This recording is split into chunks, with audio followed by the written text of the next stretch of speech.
All right, it is 6:30, so I'm going to call this meeting of the Champaign County Board to order. Will the clerk please call the roll?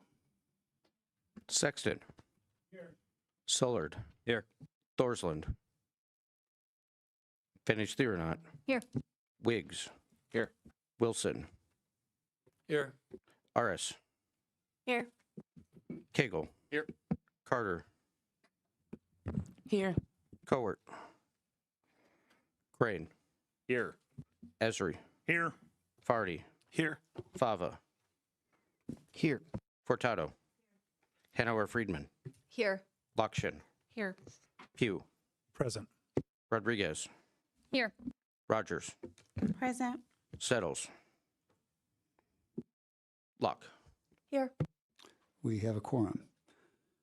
All right, for tonight's prayer, we pause this day to join together with others who, like us, yearn for peace, harmony, and understanding across the world.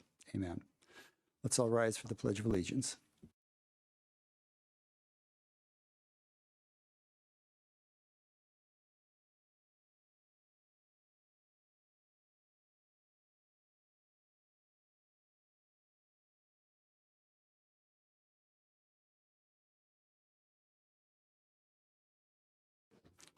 Okay, Matt, would you please read the notice of the meeting?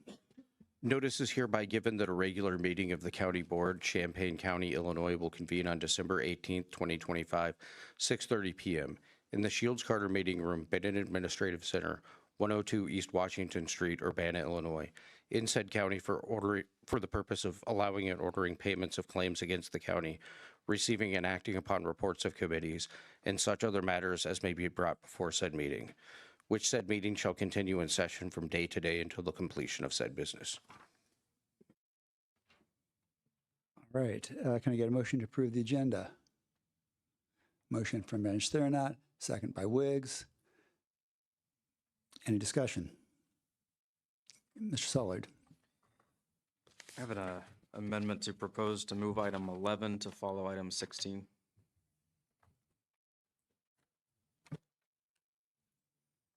Okay, we have a motion to move board communications to 16. Is there a second? Second. All right. Second by Ellie. All right. Any discussion to the amendment? Excuse me. Hearing none. All in favor of the amendment signify by saying aye. Aye. Opposed, same sign. Motion carries. All right. Approval for the amended agenda. All in favor signify by saying aye. Aye. Opposed, same sign. Motion carries. Thank you. All right. The next regularly scheduled meetings are listed on the agenda. Board will be holding a study session on January 27th. Can I get a motion to approve the adoption of Resolution 2025-337 honoring county employees for years of service? Motion by Ayers, second by Cagle. All right. Wilson, second by Wilson. Okay, any discussion? All right, would the chair like to read the resolution? Yes, thank you. Resolution number 2025-337, resolution honoring county employees for years of service. Whereas it is the vision of Champaign County Board to be a recognized leader in local government where every official and employee has a personal devotion to excellence in public service and embraces the highest standards of ethics and integrity, which enable Champaign County to provide the best customer services to its citizens. And whereas one element of pursuing this vision is communicating to employees that their service to Champaign County is valued and appreciated. And whereas Champaign County employees admirably serve the people of Champaign County with full commitment to the responsibilities of county offices, work in partnership with fellow employees and county officials, and have dedication to the best interests of all the people of Champaign County. And whereas the Champaign County Board wishes to recognize the dedication and service of the employees who have reached 5, 10, and 15-year milestones in December 2025, now, therefore, be it resolved that the County Board of Champaign County hereby recognizes each of the aforementioned Champaign County employees as an asset to the citizens of Champaign County and expresses gratitude and sincere appreciation for their years of service. presented, adopted, approved, and recorded this 18th day of December, 2025. William Cole, State's Attorney, 5 years of service. Philip Dooling, County Clerk and Recorder, 5 years of service.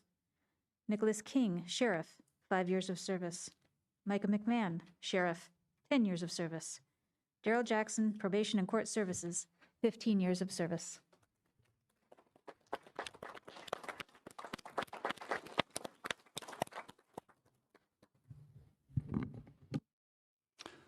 All right, all in favor, please. Sorry, go ahead, yes. Shannon, please, I'm sorry, come up.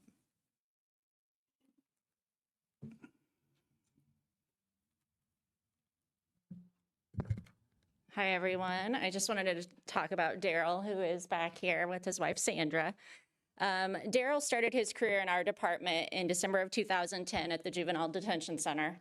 Daryl actually started his career in the Marines when he was 17 and did a later stint in the Army. So Daryl had a almost 13-year military career. And he also, before he came to our department, he worked in a juvenile detention facility in LA. So when Daryl joined our department in 2010 at the detention center, it was kind of a breath of fresh air because Daryl had come from a facility in LA. So Daryl comes into Champaign County, and where a lot of our staff were, you know, oh, these kids are so bad. These kids are so bad. Daryl's like, I just came from LA, and these kids are child's play compared to the kids out in LA. So I was Daryl's supervisor when he first started out at JDC, and I greatly appreciated that perspective that he gave our other staff who were, you know, a little concerned about the kids. And Daryl was always like, that's no big deal. That's just kind of Daryl's personality. He's a very laid back guy. Because of his long-term and time in the military, he had something that he would call Daryl push-ups that the kids like to try to do out at the detention center. So what Daryl push-ups are you go down to do a push-up, and then you go back down, come back up, and then you go down halfway, and you have to hold it. And so our kids can do a bunch of push-ups, but when you get to that point where you actually have to hold that push-up, and Daryl's just sitting there, and then he'll tell you to go back up. But Daryl will just like let them sit there in that push-up, and then the kids are like, come on, come on. And they can only do 3 Daryl push-ups. So Daryl can't do any Daryl push-ups right now. So Daryl is very good humored. We have a great time in the office. He's our reigning door decorating winner for our Christmas door decorating contest. Daryl had won the past 2 years of our contest and decided to bow out this year to give somebody another chance in the department. So we're having our contest tomorrow. So Daryl moved from JDC to adult probation in January of 2019 and went to our adult probation department, where he stayed until May of 2025, where he went to juvenile probation. So he's been in JDC, adult probation, and now he's one of our juvenile probation officers. So he has great conversations with his clients and with his coworkers.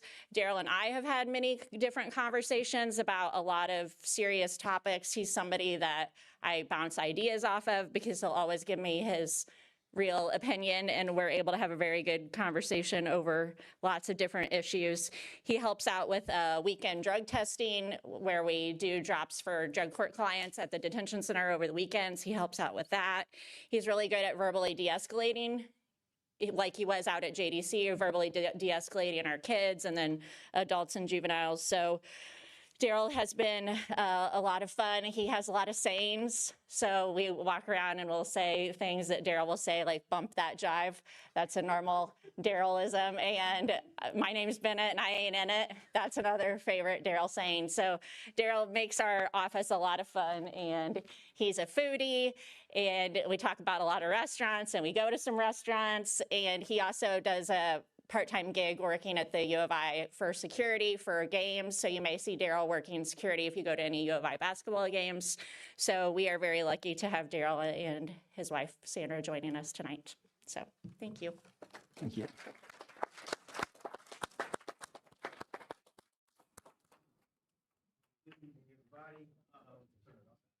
Back on. All right. How y'all doing?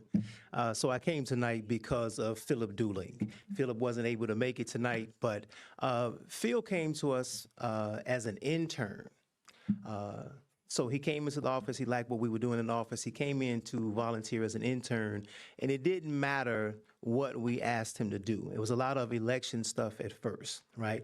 But it didn't matter what the assignment was. Phil was clear. We could count on his work. We knew he was competent and that he would do a good job, and he would come to work.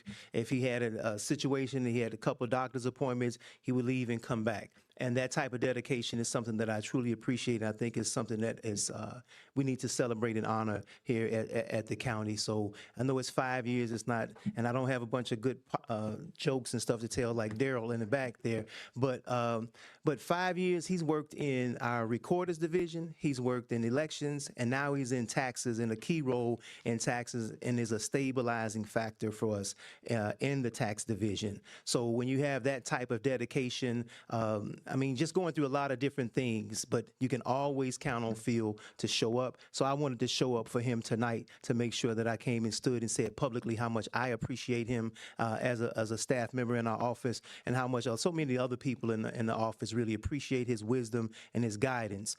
I just had a meeting with my tax division yesterday, and he speaks up. And he's very clear about what it is that he believes in and what we ought to do. So he told me what we were going to do yesterday. So I said, okay, Phil, that's what we're doing then, right? So I just wanted to come and say thank you to Phil if he's watching, whatever. We appreciate you. Now have a good night.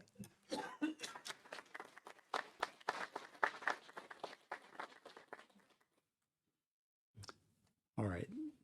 Thank you.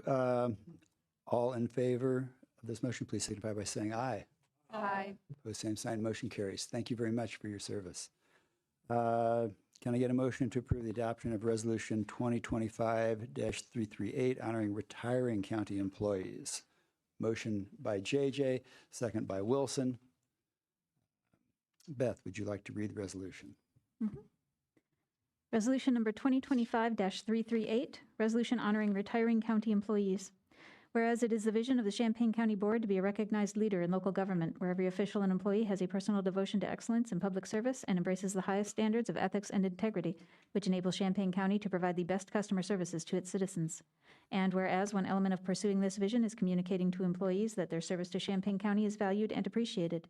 And whereas Champaign County employees admirably serve the people of Champaign County with full commitment to the responsibilities of county offices, work in partnership with fellow employees and county officials, and have dedication to the best interests of all the people of Champaign County. And whereas the Champaign County Board wishes to recognize the dedication and service of the employees who will be retiring in December 2025, now therefore be it resolved that the Champaign County Board recognizes each of the aforementioned retiring Champaign County employees as an asset to the citizens of Champaign County and expresses gratitude and sincere appreciation for their years of service. Presented, adopted, approved, and recorded this 18th day of December 2025. Billy Pryor, Sheriff, 16 years of service.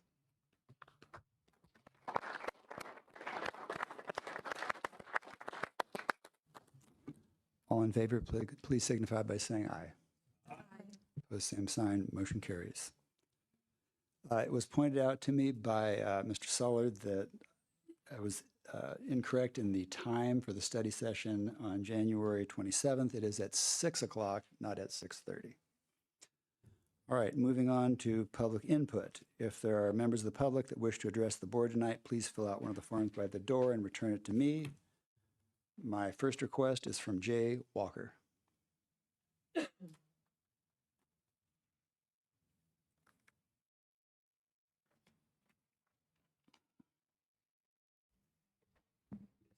Okay.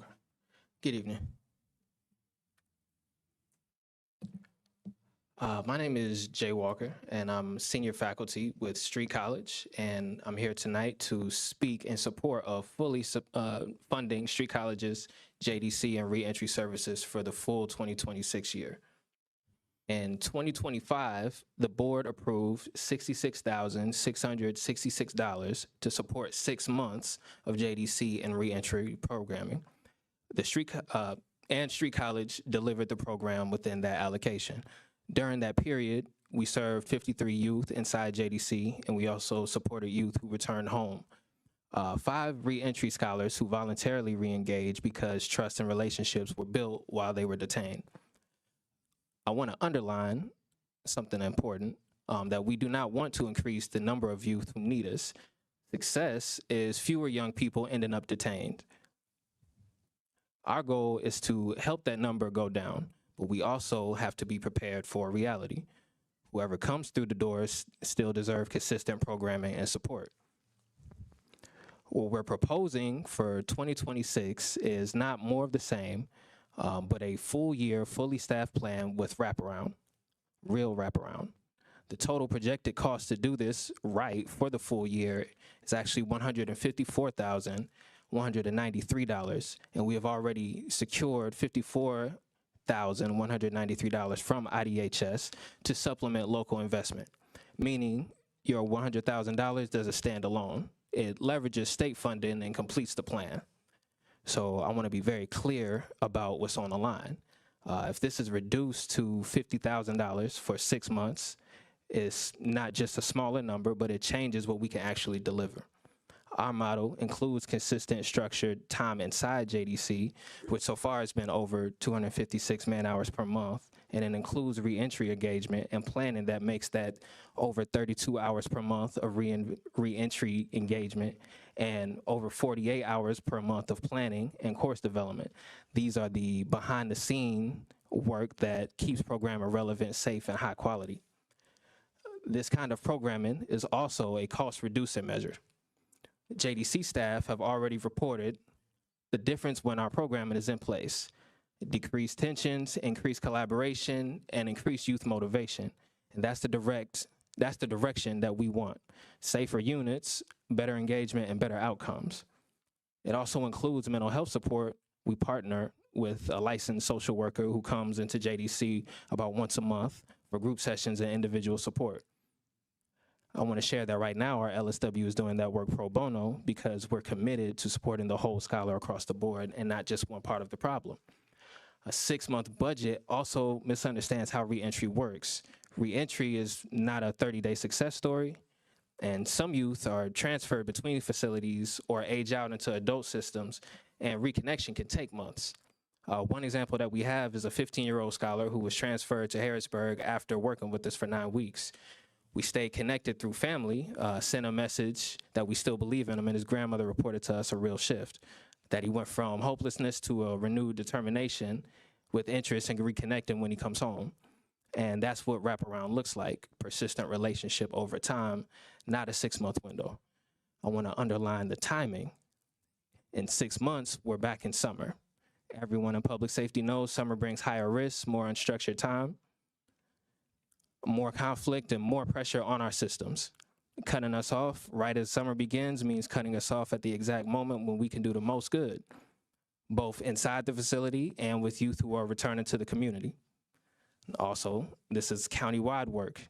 We have youth from across Champaign County, including a youth from Muhammad who was detained here and now travels to participate with Street College twice a week after his release. That's what real reentry looks like. A bridge back into the community, routine and support no matter what town they're coming from. The 2023 and 24 inspection reports highlight why consistent education and mental health supports matters, especially around IEPs and special education capacity. Street College can support that by documenting engagement, progress, and skill building in ways that can align with educational goals, including IEP-related needs, so rehabilitation and education aren't separated.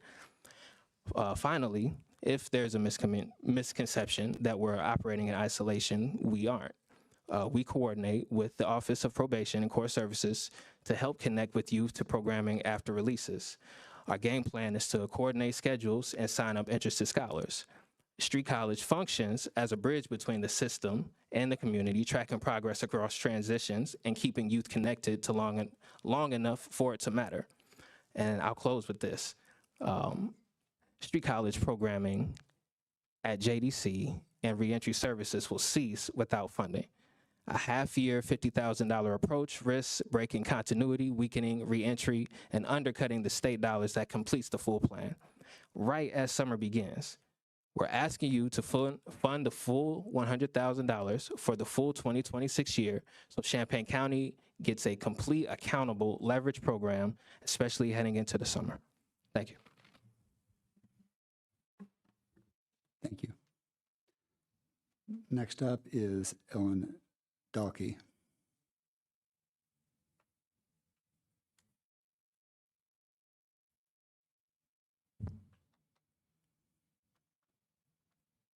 Hello?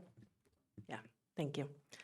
Good evening, neighbors. Thank you for your thoughtful stewardship of our shared resources. My name is Ellen Dalkey, and I live at 607 West Vine in Champaign. I'm also here to speak about Agenda Item 14A, the funding of Street College. I've been a teacher for 17 years, 11 in high school English and 6 with incarcerated adults. I currently teach part-time for the College of Education at U of I, where I also supervise student teachers. And I'm the newest faculty member at Street College. So new as to not have my bio ready for your packet this evening. I've spent my career trying to understand the workings of what researchers have called the school-to-prison pipeline, and trying to figure out what it takes to create and sustain safe, accountable, and transforming learning spaces that meaningfully interrupt those patterns. So it's from a position of some hard-won expertise that I recommend you vote to approve a full year's funding for Street College reentry services. Believe me when I tell you that not all educational programming is created equal, but Street College is the real thing. This team brings trauma-informed, relevant, hands-on, and affirming learning experiences to young people in a crucial time for them in their identity development. Our report in your packet highlights Street College's considerable successes in our first 6 months providing services at JDC and in the reentry world. But I want to share, and this is with permission, a quick story that highlights our relative newness to the scene. 2 weeks ago, I was telling one of our inside scholars, who is unfortunately a returning inside scholar, about the remote control car engineering class that we teach at our Community Center at Lincoln Square Mall. His eyes lit up, and then he sat back after a beat, and he said, "If I would have known you guys were at Lincoln Square, I wouldn't be back in here for real." I just want to emphasize 2 powerful realities underneath what he said. One, he sees programming in participation in Street College programming as a viable, authentically appealing alternative to crime. And 2, the stakes are very high for us to get this right. I don't know how we missed getting that information to him, and it's devastating to have missed that opportunity. We're doing great work in the JDC, but our organization is only 6 months into this system and into the realm of reentry efforts. We're still getting situated, and we're asking this board to hang tight with us. We're all safer when our support systems are stable and predictable. And if funding cuts cause Street College to have to suspend our twice weekly visits with these young people after June, that will interrupt and destabilize the relationships, credibility, and momentum this team has built. As is indicated in our report, we do know that we need to solicit investment in Street College from multiple stakeholders. To that end, we've already secured funding to support this work from the Illinois Department of Human Services, and just this week, the Mayor of Urbana's office shared with us another notice of another potential funding opportunity through the Illinois Criminal Justice Information Authority. In time, we'll continue to seek out partners in this work. In the meantime, my experience with prison education is that it's normal for it to take time for an organization, its funders, and its host institution to establish trust and to work out all the on-the-ground kinks in the communication channels. Life can move very slowly behind bars, and there can be excruciatingly long lag time between communications. But Street College is ready to hang in for the long haul. Please support us tonight by voting to extend our funding for all of 2026. Thank you. Thank you. Okay, Shannon McFarland.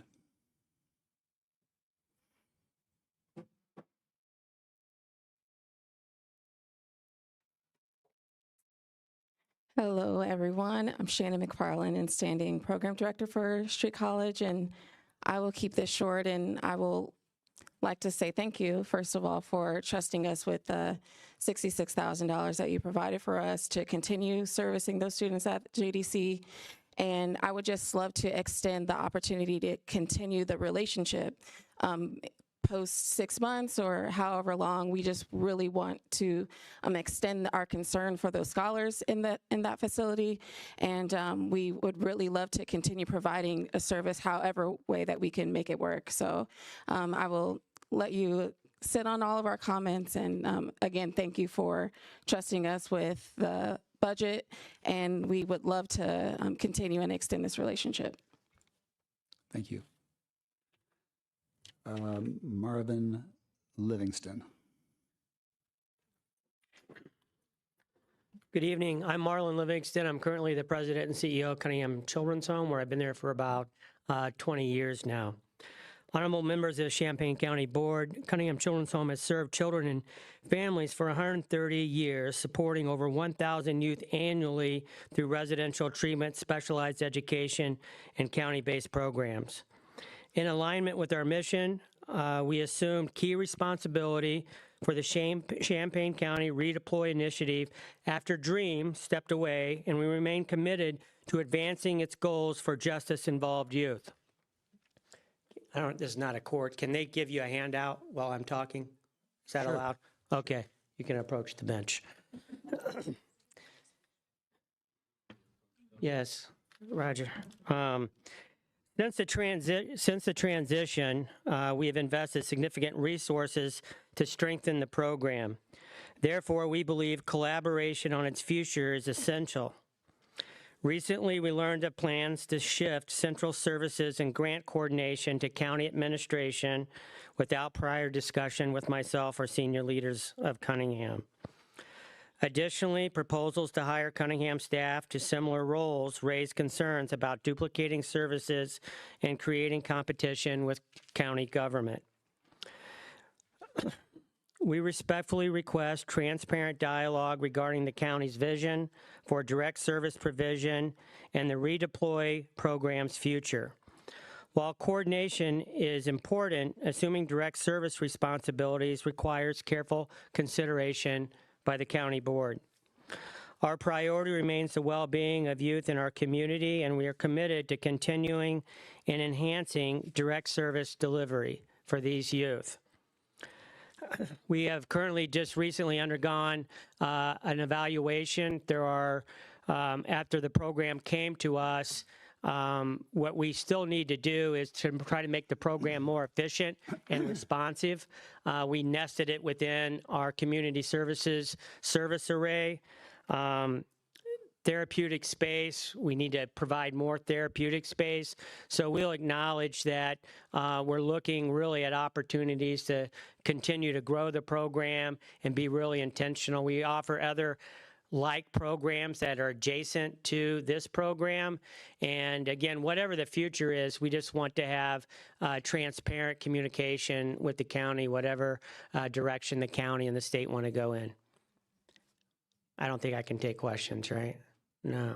You guys, that should probably be for a long meeting. Thank you very much. Thank you. That's my last slip. Is anyone else in the audience desiring to address the board? If so, fill out a slip. Seeing no motion, I'm going to close public input. Moving on to consent. Can I have a motion to approve the consent agenda? Motion by Esri, second by Ayers. Will the clerk please call the roll? Sexton. Sollard. Yes. Bennett Theodot. Yes. Wiggs. Yes. Wilson. Yes. Iris. Yes. Cagle. Yes. Carter. Yes. Cowart. Yes. Crane. Yes. Esri. Yes. Varney. Yes. Fava. Yes. Furtado. Hanover Friedman. Yes. Lakshin. Yes. Pugh. Yes. Rodriguez. Yes. Rogers. Yes. Locke. Yes. Motion passes. Moving on, we have a presentation from Jane DeLuce for Experience Champaign-Urbana. Thank you. Hold tight.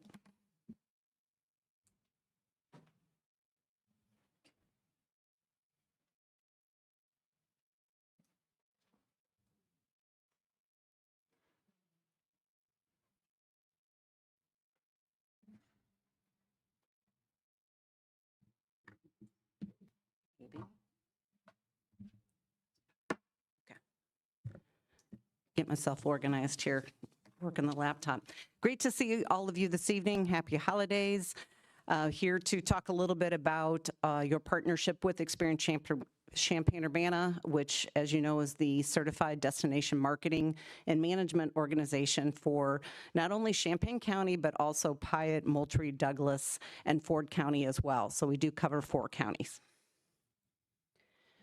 So a little bit, just to kind of think about destination management. And I've always loved this kind of design to say, if you build a place where people want to visit, you'll build a place where people want to live. And if you build a place where people want to live, you'll build a place where people want to work. If you build a place where people want to work, you'll build a place where business needs to be. And if you build a place where business needs to be, you'll build a place where people have to visit.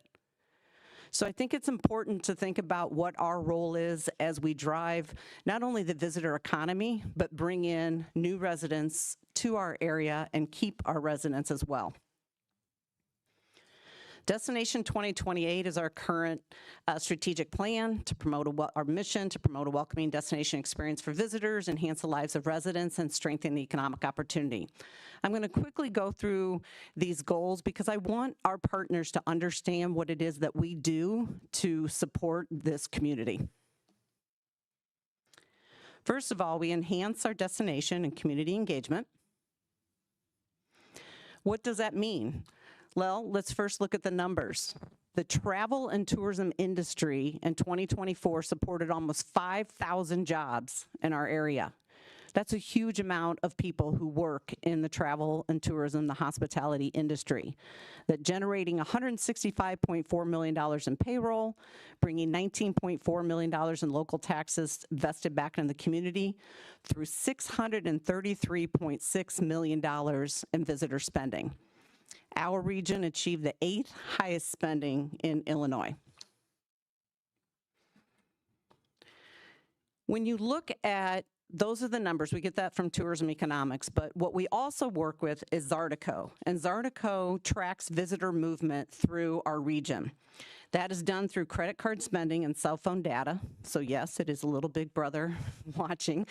The top visited region, as you might think about in the area, is Champaign, 34%. The most valuable markets that are coming from this to our area are coming from Chicago, St. Louis, Peoria, Bloomington, Springfield, Decatur, and Indianapolis. We look at these markets because we are investing very precious marketing dollars, and we want to look at where people are coming from and where we can further drive visitors to come to our area. Visitor spending is 18% of the spending in our region comes from visitors, and 25% of all visitor spending is at local businesses. And if there hasn't been more of a time, especially with this crazy snow weather in December, to support our local businesses, it's important that we as residents support as much as our visitors. 47% of the visitors are also coming from out of state. Another program that we look at in terms of what makes our community so welcome is Accessible CU. And this is a collaboration with Community Choices to feature local businesses with accommodations for both physical and cognitive disabilities. Businesses are evaluated based on the checklist that is developed by the community members with disabilities. So it's not self-rated by a business who says, yes, I'm accessible. It is actually evaluated by the people who are looking at that business both from a physical and a cognitive standpoint. It is an effort through Community Choices, also through the University of Illinois College of Education, and there's been over 120 businesses that are featured to date. I can't say how proud I am of this program and that it continues to build, because I think it's important for us, if we're really going to be a welcoming destination, we really got to do what we say we're going to do. And this is a program, it's only limited by the number of volunteers and people that are able to go out and go to the businesses, but we will definitely keep growing it. Another one, of course, we're very proud of is the completion of, usually I come and say we're developing, but the completion of phase 1 of the Champaign County African American Heritage Trail. And you, the county, played a big part in us being able to complete that, especially with the Skeleton Park project, which we finished with this tribute to African American musicians. We were able to dedicate that this summer. The 23 interpretive signs, the 5 murals, the 16 videos. We've got an app that is going to have a voiceover that will be able to talk when you go to the different places. But we're not done. When people say you completed phase 1, that's phase 1, that's development. Phase 2 is even more important. Phase 2 is the education, the marketing, not only within our community, but outside of our community to bring in groups, and also then to continue telling these untold stories. And we've had, I think it was 48 tours since the time that we've opened it. Who I love seeing it the most are young people.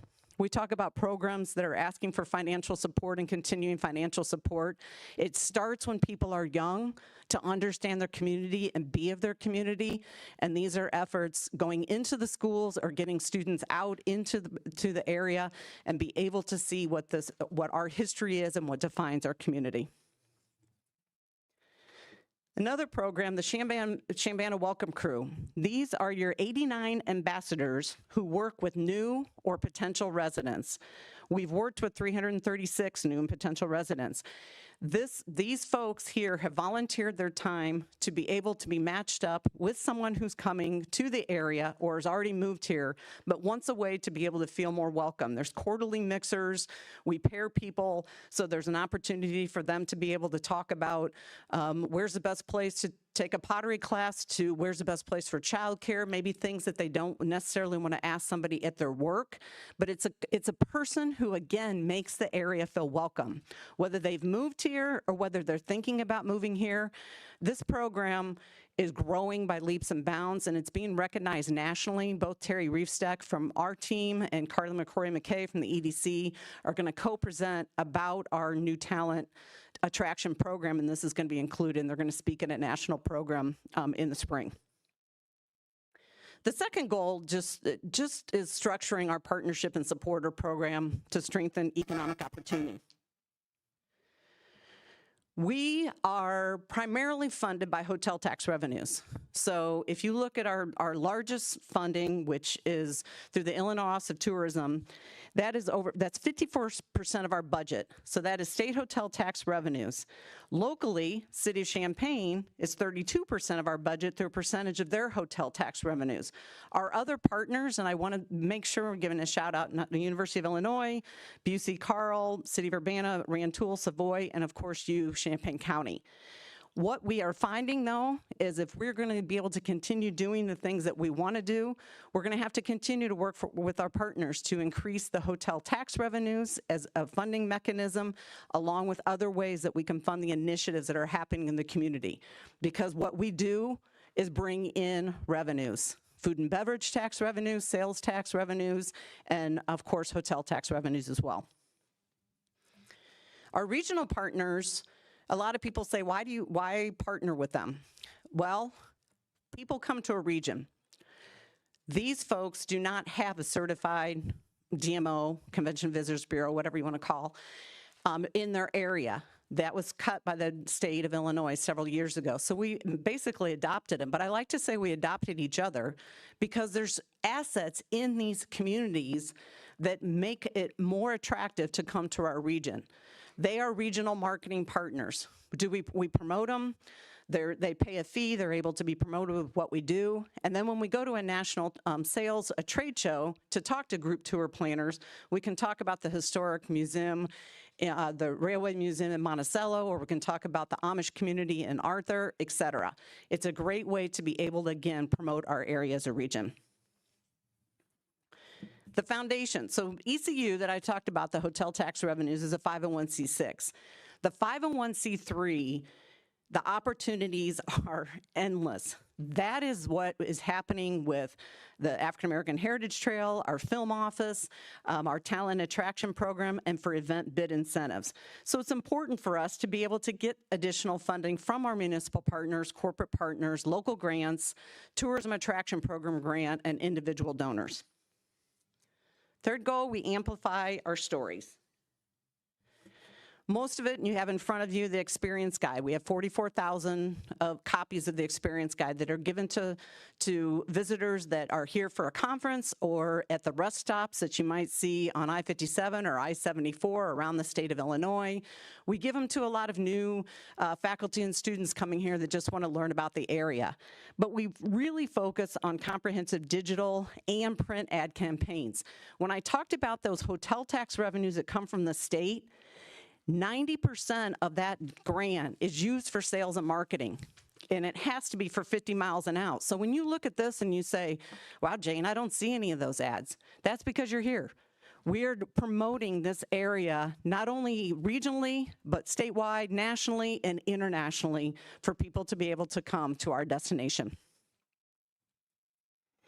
So we talked about the experience guides, and just a quick one that's fun for residents. If you're not aware, we do have free experience passports.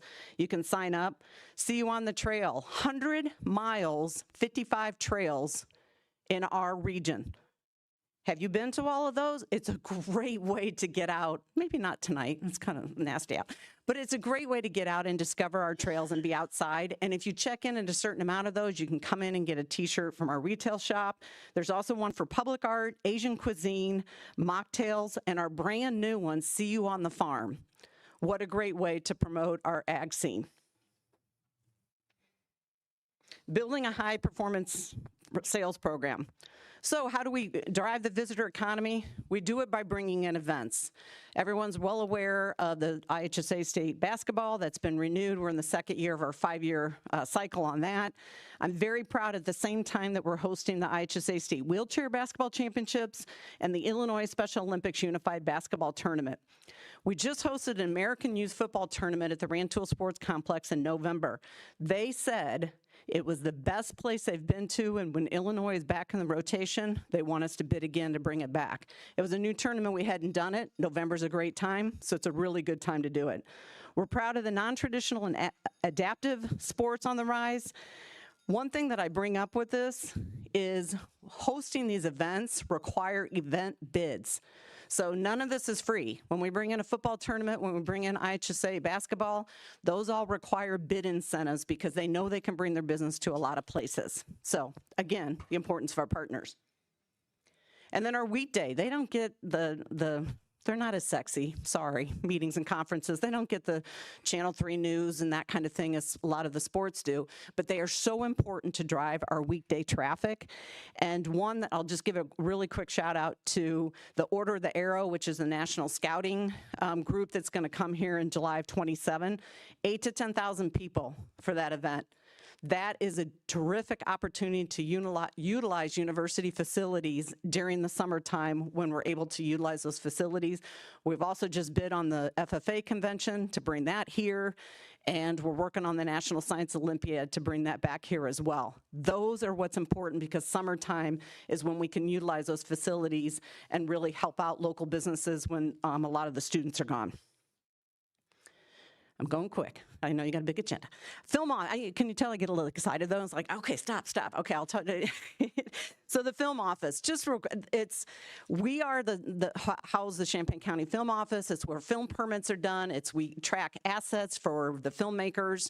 A lot of people have been talking about Chili Finger and Moses the Black. That were 2 films that were just shot here between June and September. We hosted area legislators at Flyover to showcase the importance of the Illinois Film Tax Credit, which was approved. And the importance of that, we want films to stay in Chicago, but we want films to be in central Illinois, specifically Champaign County. And so this is an additional film tax credit for filming downstate. That's huge. We are a film destination and we want to be able to support that. We're hosting workshop series to introduce ways for community to get involved, whether it's their house or whether they're a caterer or whether they're a business. The film office is growing, and my favorite picture in the middle there with Brian Cranston when he was here, and he has on a Champaign Proud hat, which I love that he took that hat. Okay, last but not least, strengthening our organization our team, and our boards. This is our org chart. We're a small but mighty team. I've mentioned we've got a board. I bring this up because it is a small group of a lot of people who work very hard and passionately for your community every day of the year. I can't say enough about the team and what they do and the creative juices that flow. They're just incredible. And the board that we have, which is right here. So this is our team, this is our board of directors, and this is our foundation trustees. I appreciate Jenny serving on our board. We were just talking about upcoming places for board meetings in the spring. But this is a group of people that work tirelessly to understand the importance of appreciating the visitor economy and what that means for our businesses and for our neighbors, and also what it means to be proud of living in this community. There are challenges, yes, but there are so many good things, and there are people every day that are telling us that they were here, they enjoyed the tournament they were here for, they enjoyed the conference, or they enjoyed just the coffee shop that they went to. That's something that we have to keep. Basically, what I try to say is find joy in the chaos, because there's a lot of good things that are really happening in this area. Thank you. Thank you, Jane. Board members have questions for Jane or any comments? Seeing none. Thank you very much, Jen. Oh, sorry, Jenny. Well, first I want to say I miss you on Thursday mornings when I used to come. But we have a long agenda. I just want to be really brief, but say I so appreciate the economic impact that tourism brings to our community. It's not just sports. It's not just, it's all of it. Y'all do work, and I love the inclusivity. The beat, you didn't mention beat baseball nearly enough. Like it's baseball for the visually impaired. It's amazing, and when it comes next time, let us know. We'll invite people there. Thank you. If the Shambana Welcome Crew, what do you find the biggest needs are in terms of volunteers? Are there people that are reaching out and like, I need to talk to somebody who's elderly because I moved here to live with my children? Or what are if somebody wants to volunteer, what's your perfect volunteer that you're in need of look like right now? Honestly, right now, the biggest need we've had has been from the LGBTQ plus community. We have a lot of people who feel it's a safe way to be part of the community and to be able to engage, especially at the mixers and other places, and just talking to somebody about, I'm thinking about moving here. I think it's a safe place to be. Is it? And what do you find safe about that? So that's number one that we've gotten the most requests for. And then definitely young professionals is huge, because we want to not only recruit young professionals, we want to keep them here. And being able to find, I have a 27-year-old daughter who's a freelance photographer with the studio right up the street on Ray Street. And I'm sitting here going, have you thought about how you get to know people when you're young and single? And I think this is a great opportunity. And it's about finding people with like-minded interest, but also people that just want to be able to say, hey, come on over, be part of what we're doing and whatever that might be. So those are the two areas. Thanks, Jane. Thank you. Again, thank you, Jane. Appreciate you coming. All right, the minutes are in your green handout packet. Can I get a motion to approve the minutes from the November 20th, 25 regular meeting? Okay, motion by John Cagle, second by Beth. Any discussion? Seeing none, all in favor signify by saying aye. Aye. Opposed, same sign. Motion carries. Thank you. Standing committees, summary of action taken at the December 2nd, 2025 facilities meeting, and the summary of action taken on the December 4th, 2025 ELEC meeting are received and placed on file. For areas of responsibility, summary of the actions taken at the December 9th, 2025 committee of the whole meeting received and placed on file. Would the Justice and Social Service Chair like to make the recommendation for item number 1?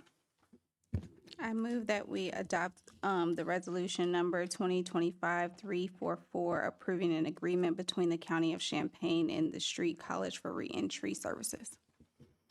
Okay, we have motion by Ms. Cowart, second by Ms. Lokshin. Discussion. Really? I'm trying. Okay. Please, go ahead. I would like to offer an amendment to this for several reasons, and none of which has to do with Street College. My point would be to break this into 2 votes, and I want to be clear, I'm not saying that we should slash this funding in half. That's not what I'm asking to do. I am saying let's approve half of this now for 6 months and then return to approve the other half. Why I'm asking this is because to be quite frank, again, it has nothing to do with Street College and the worthiness of what you do. We have not done the work as a board to determine what our goals are and how we want to spend these funds. You have done that. I've looked at your budget. I know that you have targets, you have goals and measures for success. We do not. And so my request would be to, again, not split this in half, but return again in 6 months to approve the rest of the funding. A couple key things here. First, we have a stop payment order right now, so we are unable to apply for grants. We could multiply the funds that we have potentially, but we're not able to do that right now because we have a stop payment because of the auditor. It's a long, dramatic thing. Also, we have not had a reentry council since we left Rosecrans, which, I mean, we don't have, so what that means is that we don't have the people at the table to, again, to help determine those standards for success. So that's my concern. Again, it has nothing to do with your work. I've looked at your budget, all reasonable. What you're asking for is completely reasonable. I'm just asking that we time this out differently. And so I would need a second to make that happen. All right. Is there a second? Mr. Cagle. Okay, we have a motion and a second for the amendment. All in favor? Sorry, go ahead, Stephanie. With all respect to my seatmate, and I understand where you're coming from, and I think reentry has been an incredibly hard nut for this board to, like, this has been a conversation that we've had for a long time, various degrees of happiness with Rosencrantz, and we finally have moved on from that. How I think about things is this. I have this up in my office. It just says, dig where you stand. And what it means is do the work that's in front of you. We have a proposal in front of us for a year's worth of funding for people who are on the ground and ready to work. They have matching funds that they might not get all of, right? If we don't fund this fully. To me, I totally agree that this board needs to figure out a holistic approach to reentry, including, what do we do with first followers now that ARPA's gone? You know what I'm saying? How do we fill in the gap with Rosencrantz? I think that that's an important conversation. I think it's a conversation that deserves air. But right now, we have a proposal in front of us for people that are doing the work to make a difference right now. And so, with all due respect, I'm going to vote no to split it. That's just me. Okay, further comments? Go ahead, Jamala. I also don't support splitting it.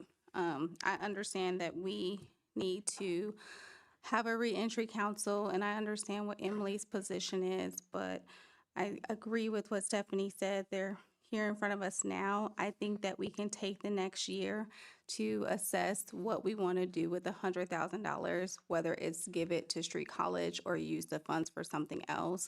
But I don't know that 6 months is enough time for us to figure out what we want to do with the $100,000. So I'm also going to be a no vote for splitting it. I did speak with Shannon before this, and I know that she wants to say something to the board. So, Steve. That's fine. Shannon, go ahead. Hi, everyone, again. I typed something out before I came over here tonight.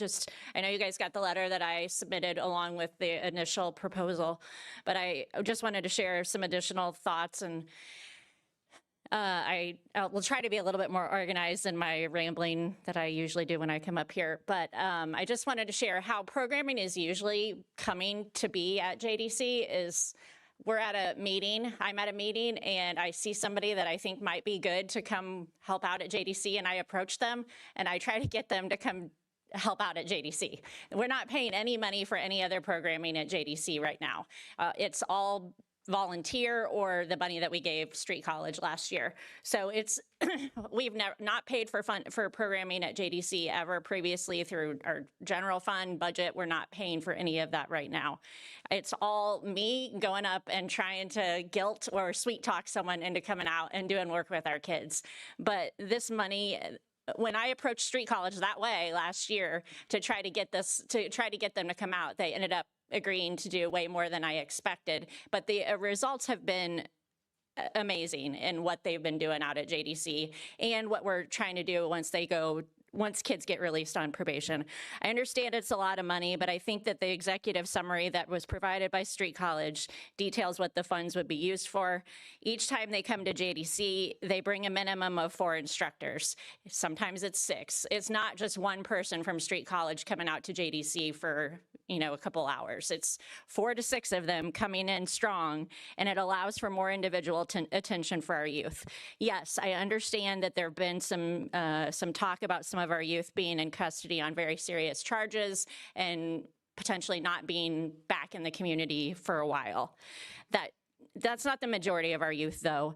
Many will be released on probation, and the superintendent and I have worked hard to find programming for the youth in custody that allows them to be introduced to something while in custody that they can then engage in when they're released. When the youth have the chance to participate in Street College while they're in JDC, it's an easier sell to get them to participate when they get released because they already know the staff and have a relationship with them.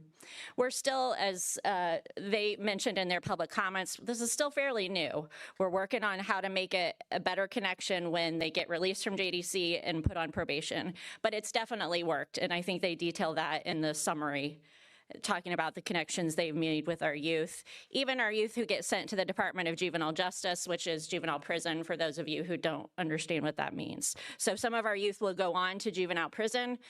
For those of you who don't know, they're not typically there very long. And then they come back in the community, and then they can reconnect with Street College. So they're re-entering the community from that aspect and connecting with Street College then, because they've been connected with their families while the kid has been in custody. We've been doing a lot of the same things for many years. I think this is a program to try something new. Our youth are predominantly African American males. The Street College instructors look like them and can meet them where they are. I also think that Street College can help improve and build relationships between our youth and our staff.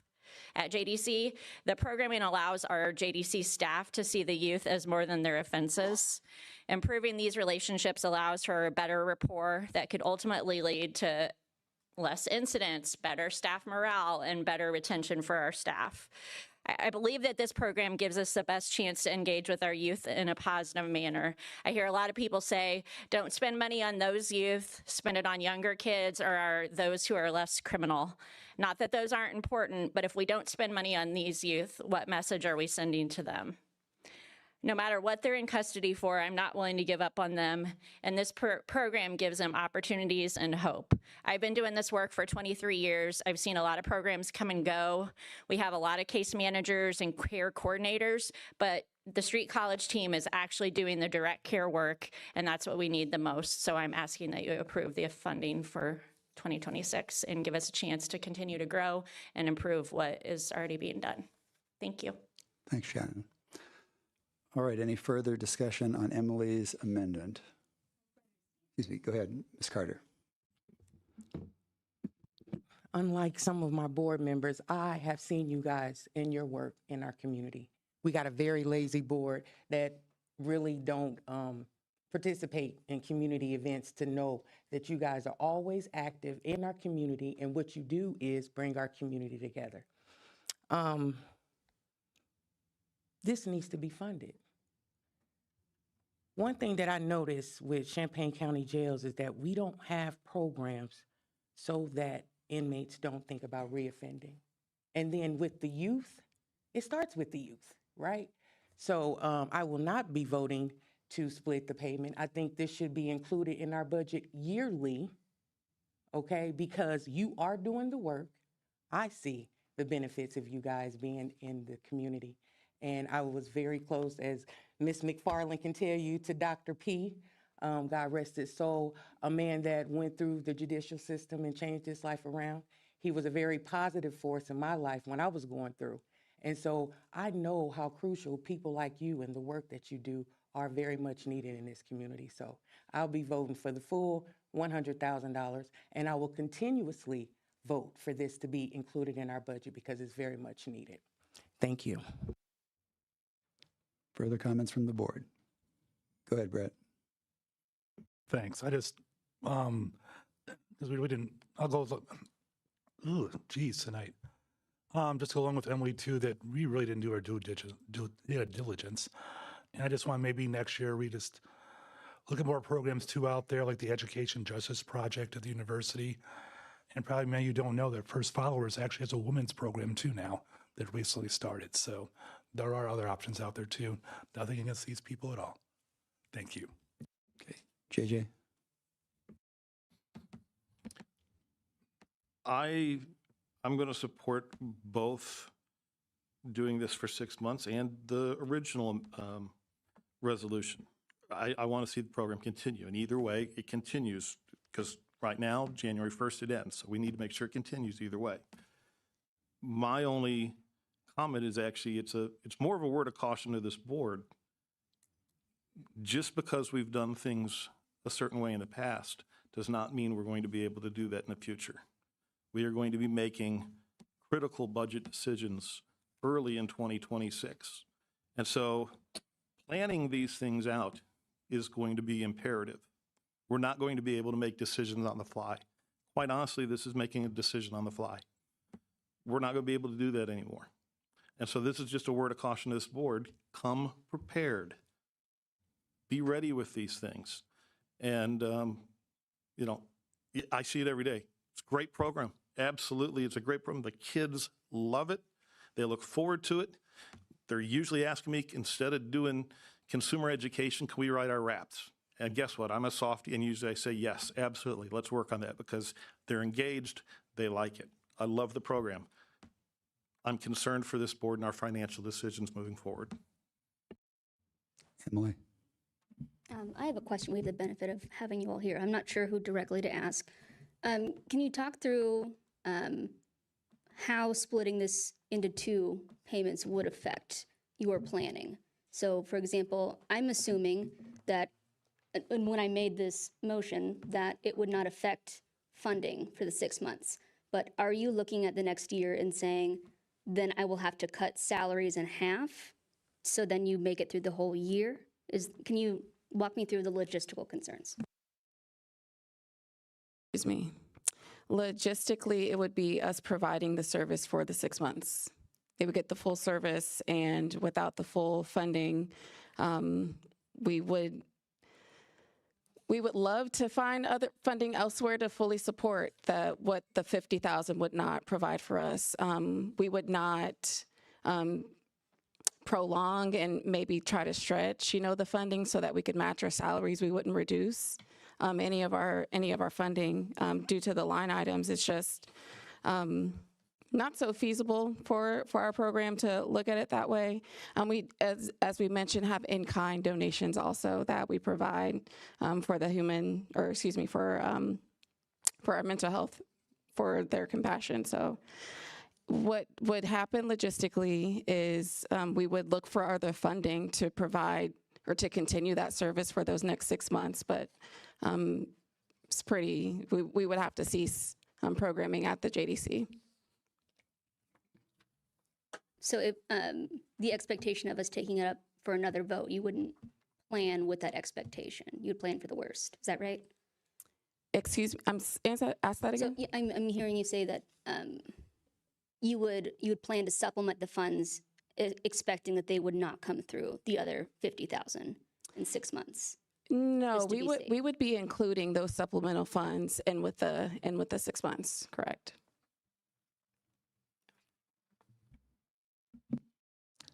Go ahead, John. I think it was mentioned that there'd be concerns about matching funds that you would get if if we did split this in two, is that an accurate representation, or does us breaking this up into two separate payments still maintain the current matching funds that you're eligible for and that you've taught the in-kind donations and things that you're talking about, or would that put any of those funding options for you at risk? It does put those funding options at risk, just like one of our staff, Ellen, she was mentioning. We are looking for other funding sources to supplement it, but just based on the wraparound services that we also provide for reentry. Again, that $100,000 does not provide all of the funding that we need to fully support the students at JDC. And one of the concerns that are happening is, even after we have our hours set up at the Lincoln Square, we're available to the public, it's still just that one extra step that maybe we're not connecting to all of those students. So, right, again, I can appreciate your concern for not having any goals to present to us, but again, what our KPI would be is to reduce civic involvement, court involvement for our youth. So we would love to increase that number of reentry students that we engage with. We don't necessarily want to anticipate the number of students that we would see, but again, we would serve any and all of those students that are in that building. So again, it does jeopardize what we are able to provide, not being able to satisfy their requirements for the funds. Go ahead. I withdraw my amendment. All right, with the amendment withdrawn, any further discussion on the original resolution? Go ahead, Jen. I just have one concern that we, in the 1, 2, 3, 4, in the fifth whereas clause, we reference the purchasing policy exception for goods and services exceeding $10,000 and less than $30,000. This is $100,000. So this should be for goods and services over $30,001 and below $100,001, right? That's the next step up in here. So we may want to amend that. Let me get the exact. For purchases and other goods and services from $30,001 or more, which would be C within the Champaign County purchasing policy. So I would move to amend it that whereas clause to reflect the correct number within the purchasing policy. Okay. All right. Have a second on that amendment to the resolution? Discussion? All right. Everyone in favor of the amendment to the resolution proposed by Chair Locke, signify by saying aye. Aye. The same sign, motion carries. All right. All in favor of the now amended resolution, please signify. Go ahead, JJ. I just want to make one other clarification, and someone correct me if I'm wrong, but this $100,000 is coming from Public Safety Sales Tax Fund, so it does not affect the general fund. Just want you to be aware of that. Good point. Thank you. All right. All in favor of the resolution signify by saying aye. Aye. Opposed, same sign. Motion carries. Congratulations.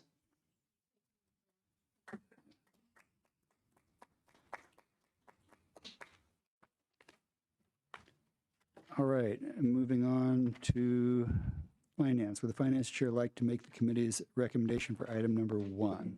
Ellie. Yeah, the committee moves to recommend adoption of resolution number 2025-339, requesting the submission of a public question to the electors of Champaign County regarding an increase to sales tax on purchases of goods.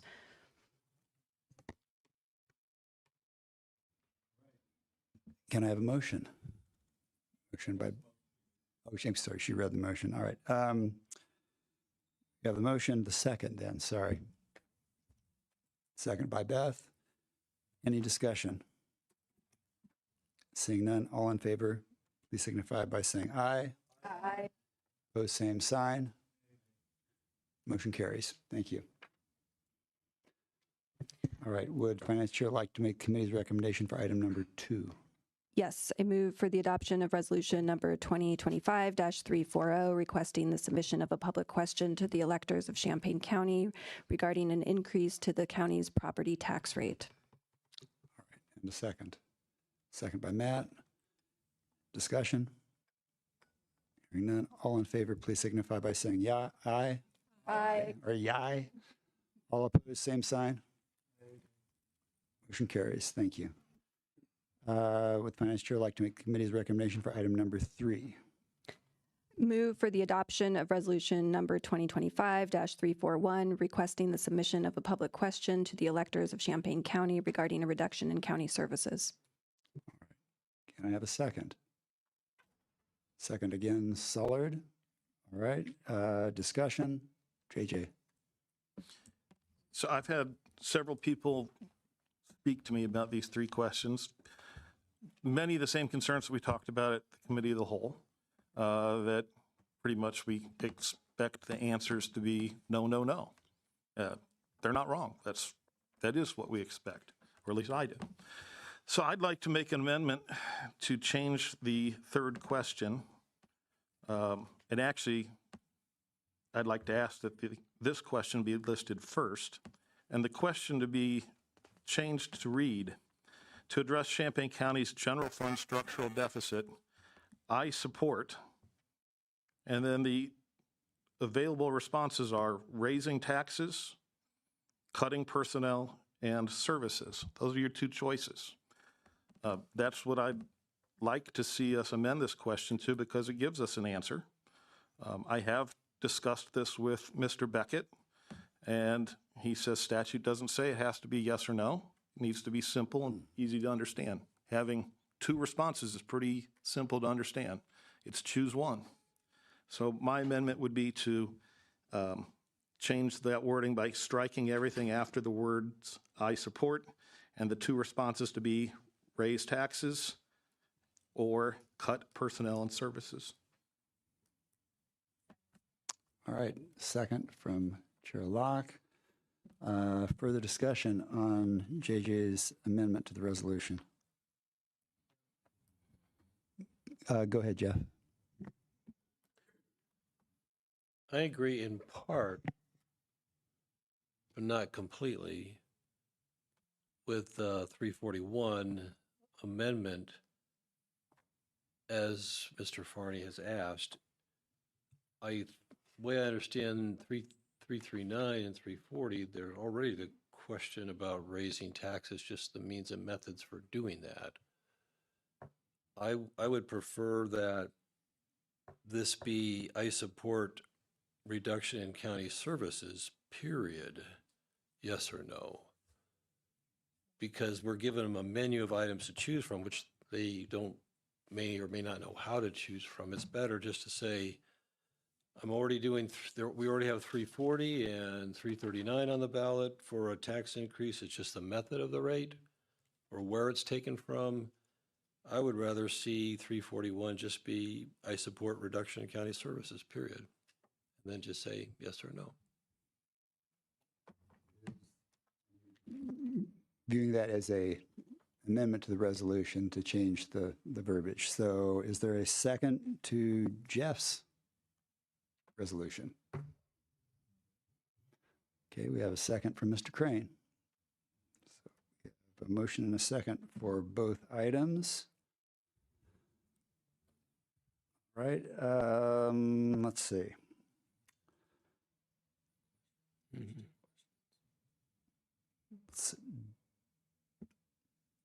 Trying to parse this into a appropriate question here. Go ahead, JJ.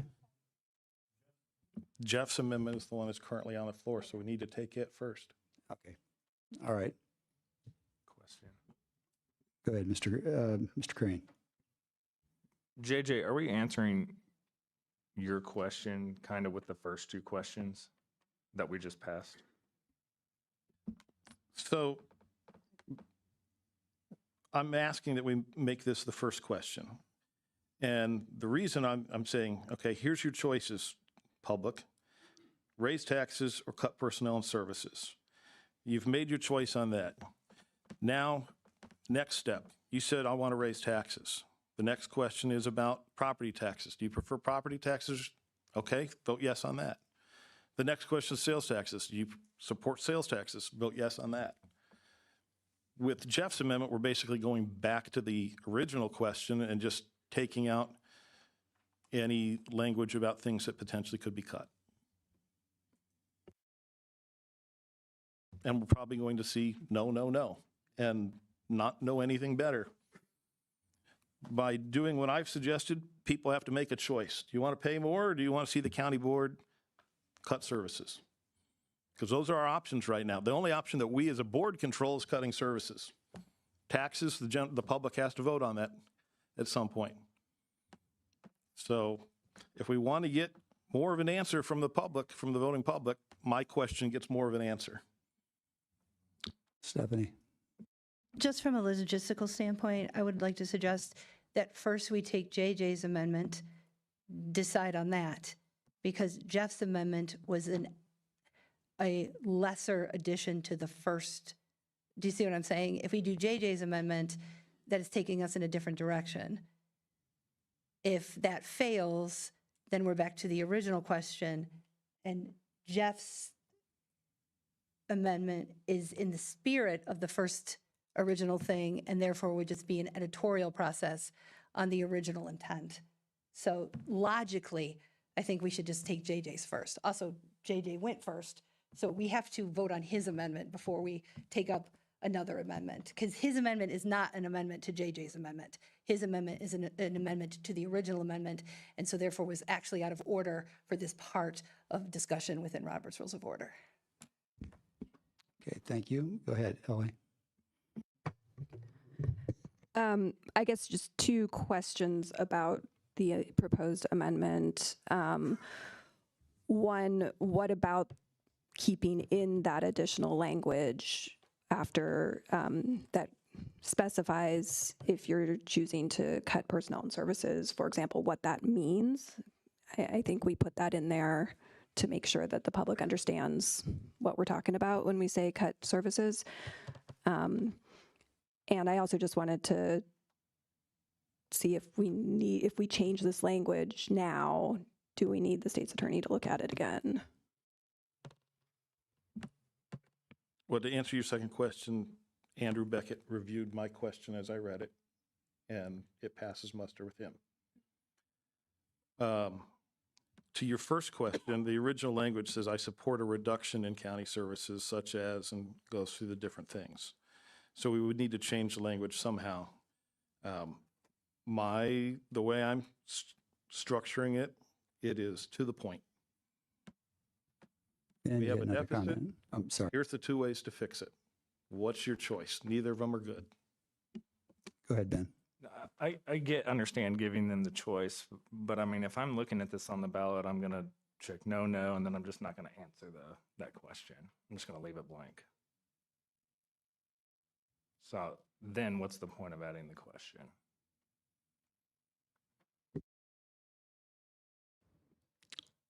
John, you had a comment?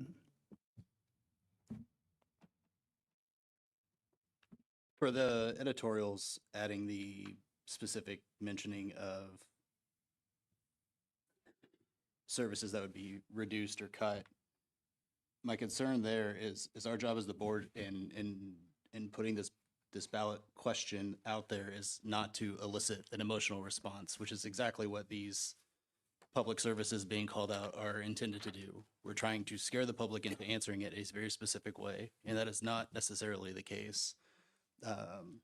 Several folks that I've talked with expressed concerns about the things that were being called out and whether or not this is actually something that would be cut from or even addressable within the general fund.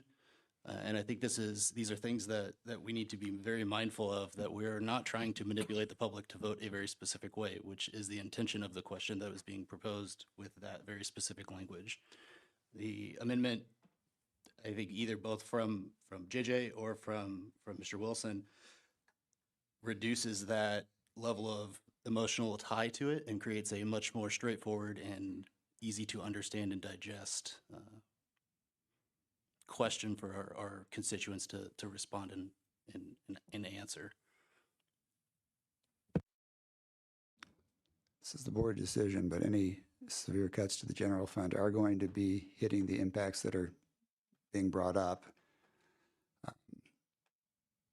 I would fear that the public, in looking at county cuts, may not really have an idea or think necessarily what they might be looking at. I think kind of laying out what the likely scenario will be, I think, is not a bad idea. That's simply my opinion, though. That's the board decision on how to do this. Okay, are there further comments? Go ahead, Dan. So I guess this is kind of a question of JJ's logistical standpoint of at least trying to get a response.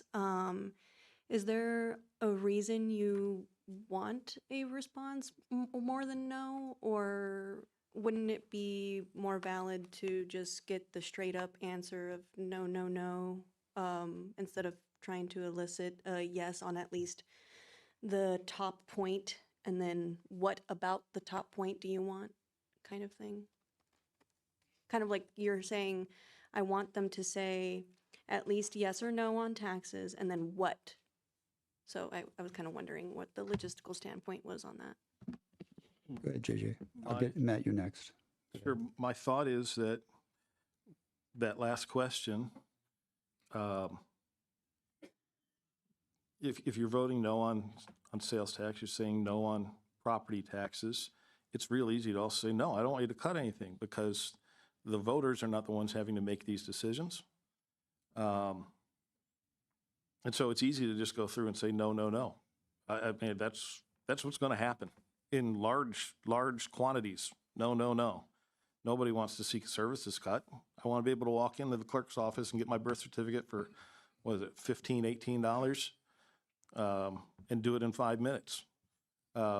This is, by changing these questions to force a decision, it's getting, I think, more input from the voter by giving them two distinct choices.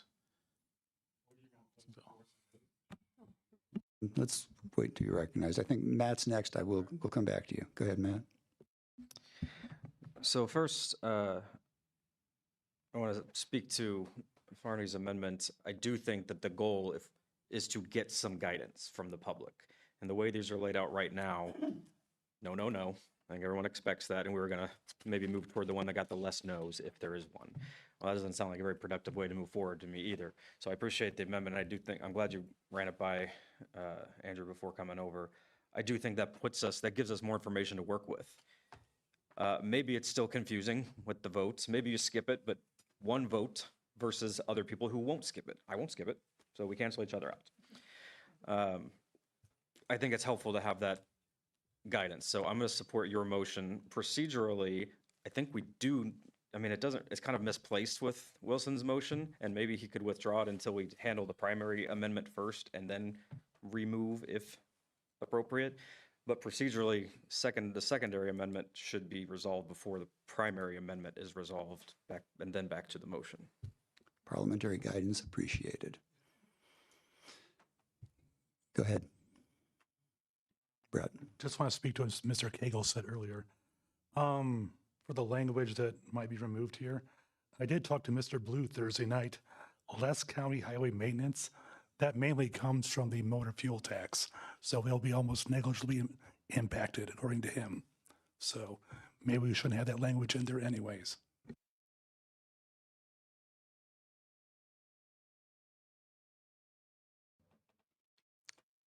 Further comments?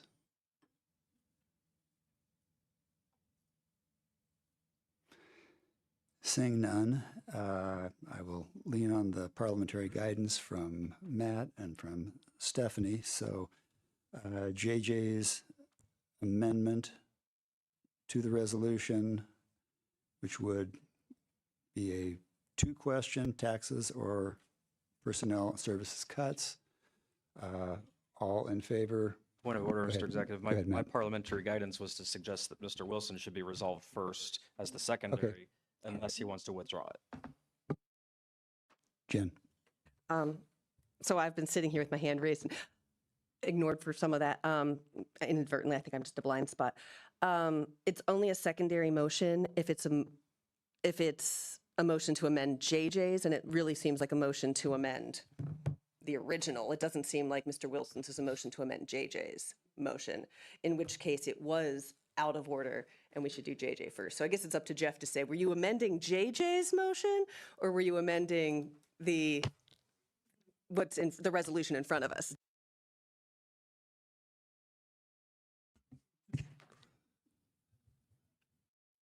My comment was based on, I thought we already passed or agreed to the first two resolutions. Is that true? Okay. It is true. And so my comment is the third resolution is the other choice to cut services. That's what the third resolution is about. And in my understanding, adding JJ's opinion makes it more complex because the first two resolutions already asked, would you like to have increase in taxes? And the two methods for doing that are being asked is either sales tax or property tax. Unless I'm misunderstanding Mr. Farney, the way I'm understanding him, he would just have one resolution period, and you choose one from column A and one from column B. That was, so I'm wrong on that, No, correct? yeah. Okay. You are So the correct. first two are already agreed to.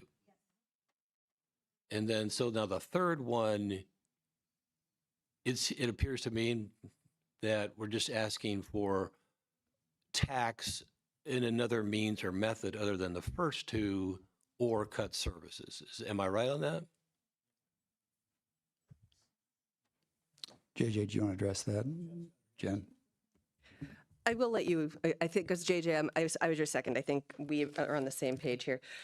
JJ was asking to, and I seconded, to amend question number 3 that was only about cut services, but to say, hey, would you rather have taxes or services? It's not asking about which method of tax. That's question 1. That's question 2. Would you want property tax? Would you want sales tax?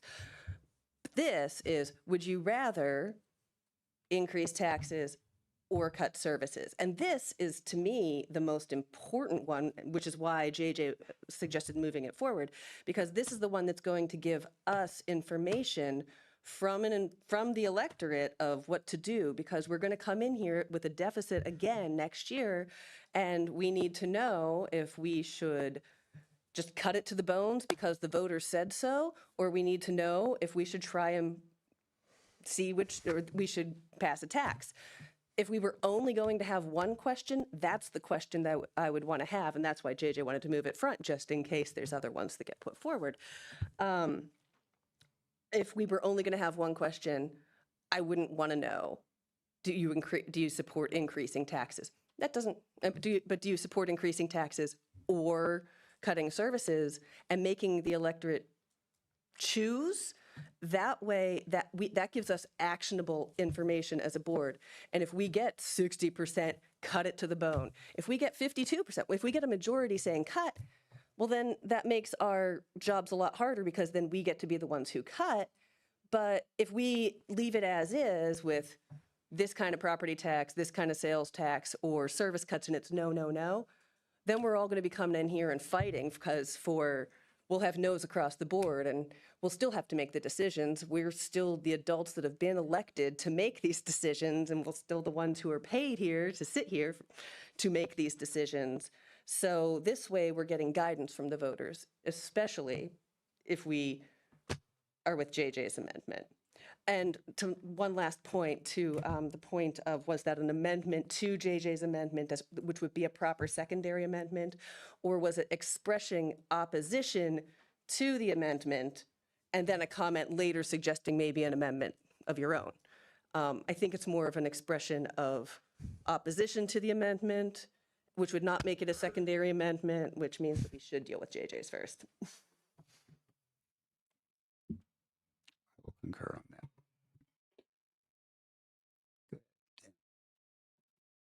Correct me if I'm wrong, JJ, but it was my understanding that part of your amendment was also to move that to the top of the questions, so it would come before the other two resolutions that we just passed. And that is, okay, thank you. That would seem to be the appropriate order to me. Okay. Jeff? Thank you, Jen. That helped me a lot, so I would withdraw my motion and support Mr. Farney. Thank you. Having a much more simplified decision to make now. All in favor of JJ's amendment to item 3 signify by saying aye. Opposed, same sign. Motion carries. All right. All in favor of the amended resolution, item 3, please signify by saying aye. Opposed, same sign. Motion carries. Thank you. Appreciate the assistance on that.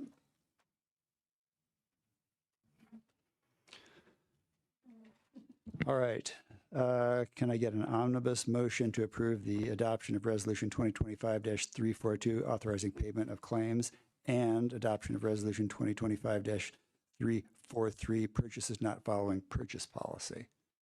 Motion by Ed. Where's the second? Second by Beth. Any discussion? Hearing none, all in favor signify by saying aye. Actually, just one. I'm sorry. Go ahead then, I want to Jeff. go through this too, but it does seem peculiar to pay for room service. That's my comment. On the state's attorney's office that happened on 11/4, payment of room service seems peculiar to me. It's just my comment. Understood. Understood. Dan? I would like to motion an amendment for where it says no PO for purchase over 10,000. It says it twice in the description there on that page. Yeah. Thank you. Duly noted. Matt, will you keep track of that, please? All right. All right. Back again. All in favor signify by saying aye. Opposed, same sign. Motion carries. All right. Can I get a motion to approve the authorization for Regional Planning Commission to continue negotiations for the purchase of real property? Litso and Tammy are in the audience if people have questions. Can I get a motion? Motion by Den. Excuse me. Second by John. Discussion. JJ. I've got to be honest, I'm very torn on this. There are a lot of unknowns, questions that can't be answered when it comes to this. We are in unprecedented times with grant funding. And while RPC has the funds right now to purchase something, if they were to negotiate and find a place that they wanted to purchase, boy, is it worrisome looking at things that are happening in Washington, D.C., and knowing that RPC is vast majority of their funds are grant funds, and it's up in the air. And we're on a stop payment list. And there's a lot of unknowns. What do we do with Brookins if RPC isn't there? Is RPC going to continue to pay their lease for the next year since they're under contract for a year?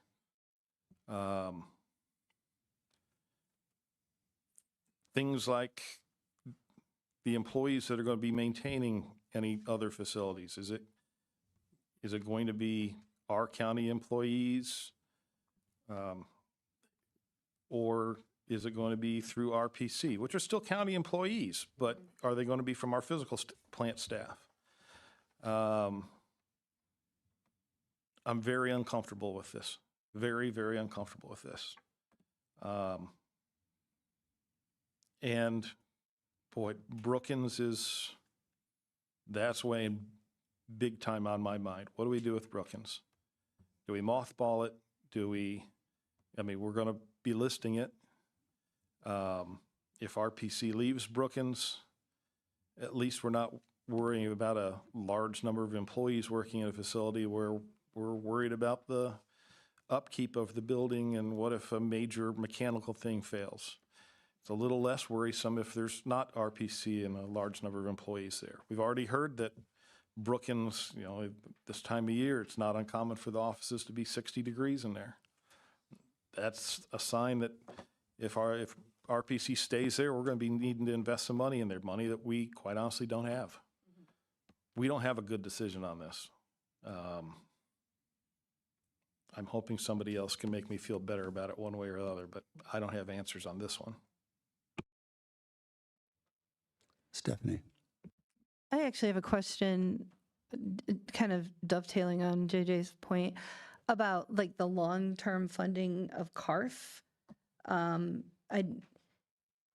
mean, I would argue that we don't have the long-term funding to keep up with the CARF on Brookings unless we, aggressively pulled out a full rental suite, which since we've had that one major partner pull out, doesn't seem particularly likely. But just shifting it to another building,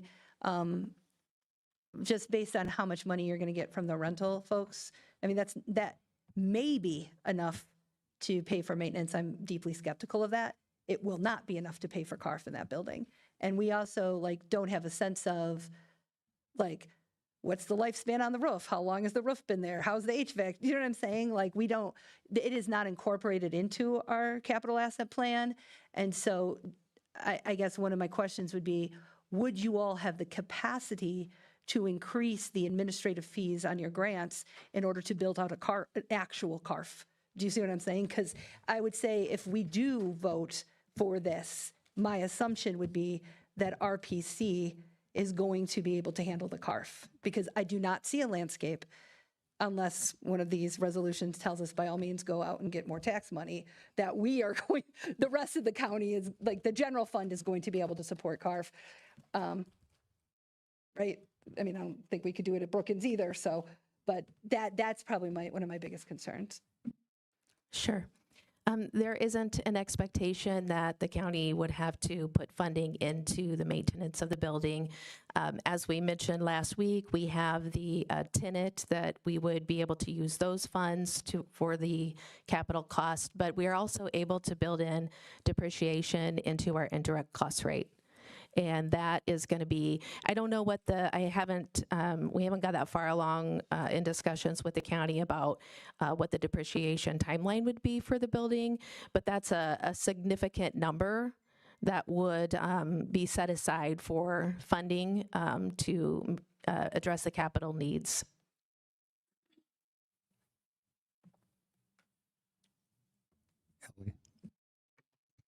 Can you ballpark what that figure would be? I think I don't remember what the term was that I used, but I think it was about $121,000 a year.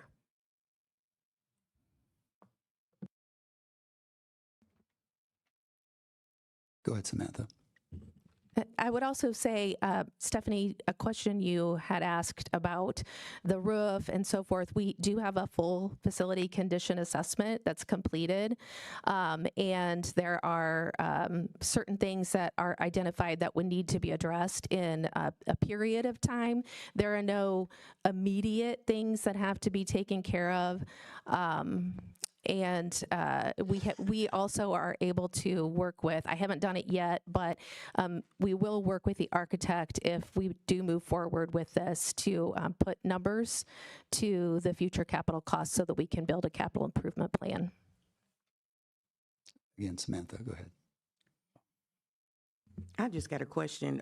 Is this supposed to read authorization for the Regional Planning Commission to continue negotiation for the purchase of real property or real estate property? That's or one is and it the same, really. It's real property. Yeah, that's the term for it, yeah. I've never seen it just worded like that, though. That's just the wording. Yeah, it's property. That's what it is. Physical property. So it's a real building. Okay, thank you. Mr. Brett. Chairman, could I answer JJ's point about federal funding? Sure, go ahead. Brett, you'll be next.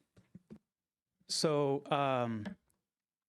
being in a grant-funded environment, uncertainty is part of it. Obviously, 2025 has been rather unusual, but I'll tell you that having worked in this area since 1999, year in, year out, you're typically dealing with uncertainty.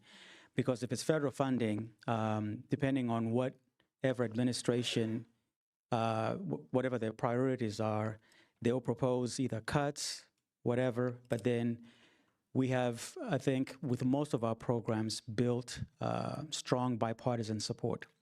And so to use this year's example, we started off with, in February, the funding freeze, which affected not just us, but it affected everybody else that receives federal funding. Pretty soon there were lawsuits, all kinds of things that happened, and that was restored pretty quickly. Then in April, the administration released their budget, which did have some of our programs like LIHEAP was zeroed out, Community Services Block Grant was zeroed out, Head Start was left intact, and then there's some other programs that we don't directly operate that were also zeroed out. But in my experience, the president's budget is usually dead on arrival. But again, different environment. What was encouraging for us is later on in the summer when Congress, both chambers, started to mark up the 2026 budget. For those programs that were zeroed out in the president's proposed budget, Congress, at least at the subcommittee level, rejected. And so those were at least fully funded. Now, they haven't passed any of those appropriations, but it was a good signal for us to see that on a bipartisan basis, LIHEAP was fully funded, at least in the committee's markup.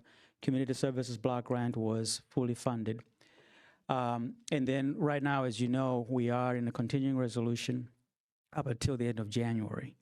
You know, again, I don't know what's going to happen, but we do know that 2026 is, you know, midterm elections, and so not quite sure if they want to have a prolonged shutdown or pass, you know, either a full year continuing resolution, which means that we would be funded at the same levels we were funded in FY 2025.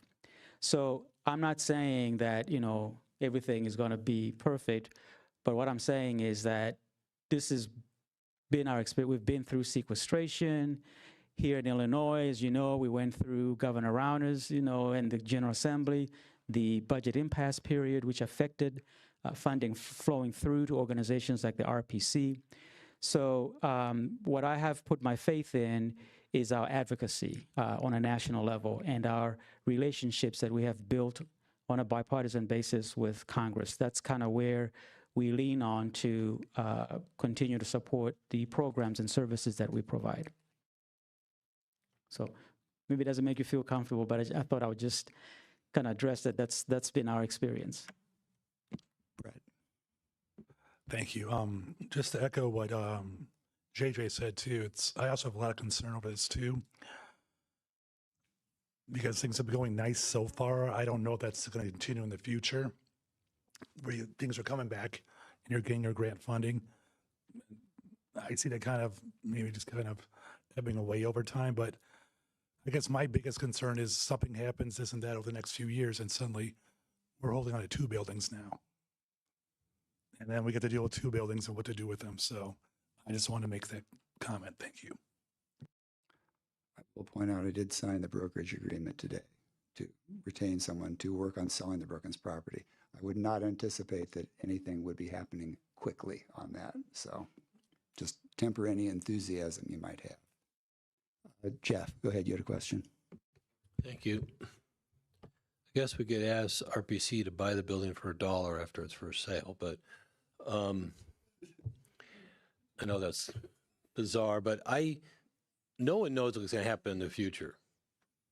And things that get better, things that get worse, whether it's grant funded or just private business, no one knows. There's always a risk. And I actually support this resolution. I think it's the right course of action. And I don't believe our RPC should take any role or responsibility on how the county board dispositions Brookins or challenge with Brookins. The way I see this is RPC is taking steps to put more destiny in their hands rather than waiting for the county board to do something with the Brookins building.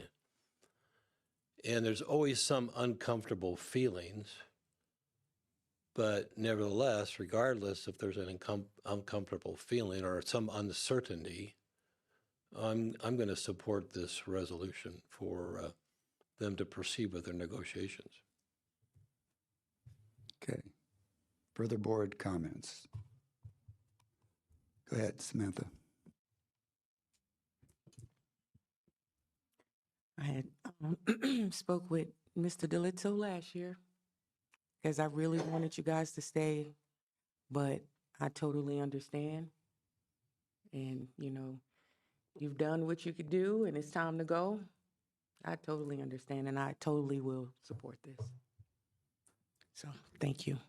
And thank you for all the work that you do in this community. We really appreciate you guys. Go ahead, JJ. Just one other comment, and this is more for any public that's watching this meeting, if the newspaper is paying attention. Any purchase that RPC makes is coming from RPC's budget. It is not coming from the general fund. It is not coming from property tax dollars. It is not coming from sales tax dollars. This is entirely RPC's money that they have saved for years. This has nothing to do with the budgetary issues Champaign County has. RPC is a special revenue fund. They operate themselves. They pay for themselves. They would be paying for any purchases themselves. They are part of the county, but their money, they have to worry about that. If they don't have money, that's when we tell them, nope, you're done. Boy. I agree with, well, first of all, I support moving forward, authorizing RPC to move forward with this, but I also share a lot of the concerns that have been raised, and I think with anything that comes up, it's a good opportunity for us to, you know, look at how our finances are intertwined, because while we could say this is completely separate from what happens with Brookins, it's not, right? It leaves us with, as someone pointed out, potentially 2 buildings on our hands.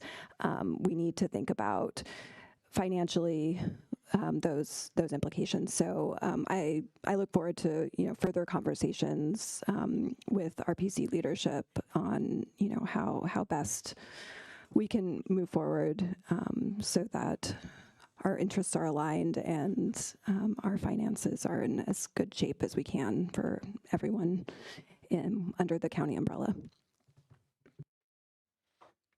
Further questions, further comments? Seeing none, all in favor, please signify by saying aye. Aye. Opposed, same sign. Motion carries. All right, Kathy, we've kept you waiting for quite a while. Our ARPA update is next. I'm sorry. Go ahead, Michelle. I just tangentially wanted to say, as we've been the broken record about how the audit was going to be late, I'm going to add to those lists of topics that, yes, we're putting Brookins on the market with a broker, but as you move forward in your budget decisions, I would strongly suggest that you operate as though the building will not sell, that we will have it in 3 years, and that we will be need to making decisions about disposal or destruction at this point, because I think anticipating any funds from a sale and using those for any type of budget shortfall is not going to come to fruition and is going to put us in a bigger hole. So I would just strongly encourage that even as we continue to talk about the building being on the market, that we're not going to see any funds from that anytime in the near future or at all, and it may continue to be a cost to us later on. All right. On that cheery note, go ahead, Kathy. Good evening. We included the monthly update in the packet, and I wanted to mention that for next month's report, we'll start shifting some balances into 2026. There are some categories that aren't completely spent, and that was expected. For those categories, we wanted to allow that they could spend this year, but there will still be some balances on certain topics that will carry over into 2026, and we'll start doing more of those numbers in the next month.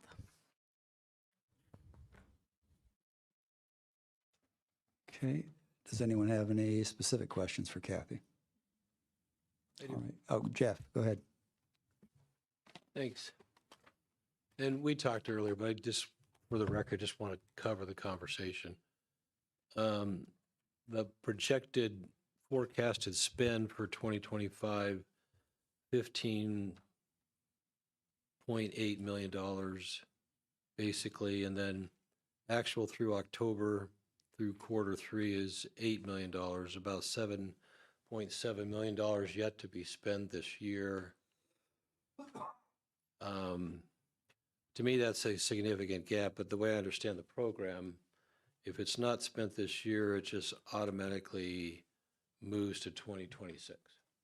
That's correct. We want to make sure that if they were able to spend this year, it's available, but we did expect multiple categories to go into 2026. And just a couple of items just to highlight, just to emphasize. So the courthouse, there's still $700,000 worth of work to do, which I guess will occur next year.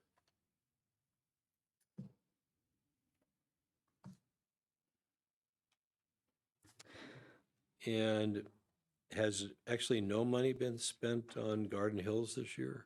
I thought there's a lot of work going on. We just haven't. Yeah, so Champaign does have funds that need reimbursed, and we're waiting for the reporting. And then my last question is, really would like to see the broadband be successful. It just seems that's a boatload of money to spend in 1 year. What kind of level of confidence do you have that the project will be completed as planned? I know Volo is working on easements, and that was the biggest topic at this time.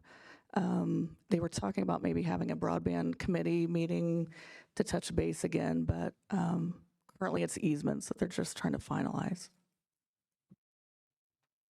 All right, that's it. Thanks. I will say I spoke with Ms. Conradi. She said that they are working diligently along with Volo to try and get those easement agreements, and she felt that they were making good progress. So that's encouraging. All right, thank you, Kathy. Thanks, Kathy. All right, can I get a motion for approval of a funding request from the University of Illinois Extension Office for the SNAP ED program for fiscal year 2026? Motion by Stephanie, second by Ellie. Discussion. Stephanie. Yeah, so since this is addressed to me, this how this happened is we heard in the budget that all of SNAP education has been cut. After the budget hearing, I asked to meet with the folks from that do our extension across the board in the state of Illinois. I think it's 217 SNAP educators have been cut. 10 of them are from our county. This is from ARPA interest. In case you don't know that there's ARPA interest, I feel like it's really transparent. It's basically, there's the investment income is at the very top of the ARPA report. You could see where the projects are at. You do the math. We have $300,000 and change that's not allocated. That's all interest. All the principal has been spent. I think what this would do is it would allow them to have two folks continue to do the work. They went out and got, if we give $125,000, they got matching funds from the state for $85,000. We have 27,000 people in our county that are experiencing food insecurity. It's, if you were paying attention this spring, our food insecurity in this county surged as much as by a third. 15% of all of the seniors, 65 and older, experience food opportunity. This just solves a portion. Having folks go out into the community and educate people about the resources that are existent, how they could plug in, how they can make healthy food decisions at a moment when our nation is facing unprecedented food insecurity. This just gets us a year. It gives them some space to try to figure out how they can continue to bridge this gap. This is not ending the blow. It's just doing what we can. We still have 200,000 plus in interest if there's other folks that want to do other things with it. And that's where I am on this. I cannot think of a need that is more pressing than keeping the people in our community fed.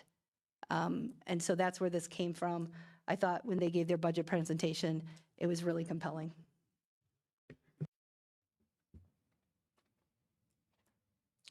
Go ahead, Brett. Thank you. Yeah, I know these guys are ASME 3700 union people because I remember when we brought them in. The one concern I do have about this is that this is college basis. I've dealt with these people for a long time. They take a big chunk of these funding things for administrative costs, and they have never put a nickel back into any of these programs themselves when it was ever needed. And I just wanted to say that. Thank you. Any further comments? Go ahead, JJ.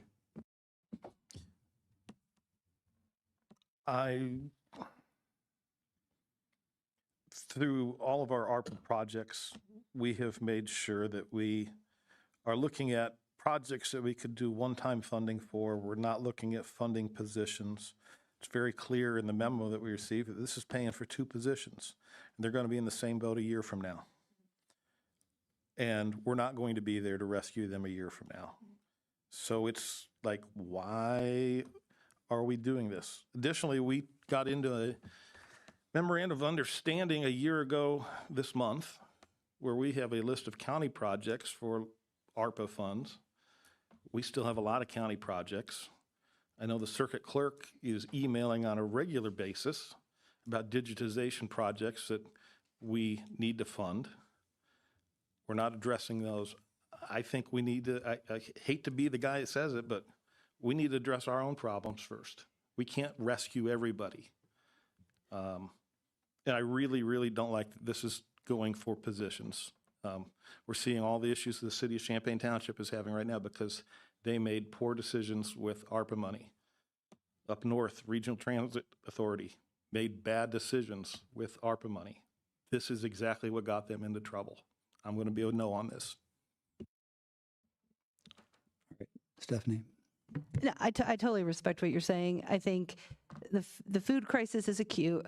I'm in no way saying, like, when I talked to them, I said, look, this buys you a year to try to go out and find grants, right?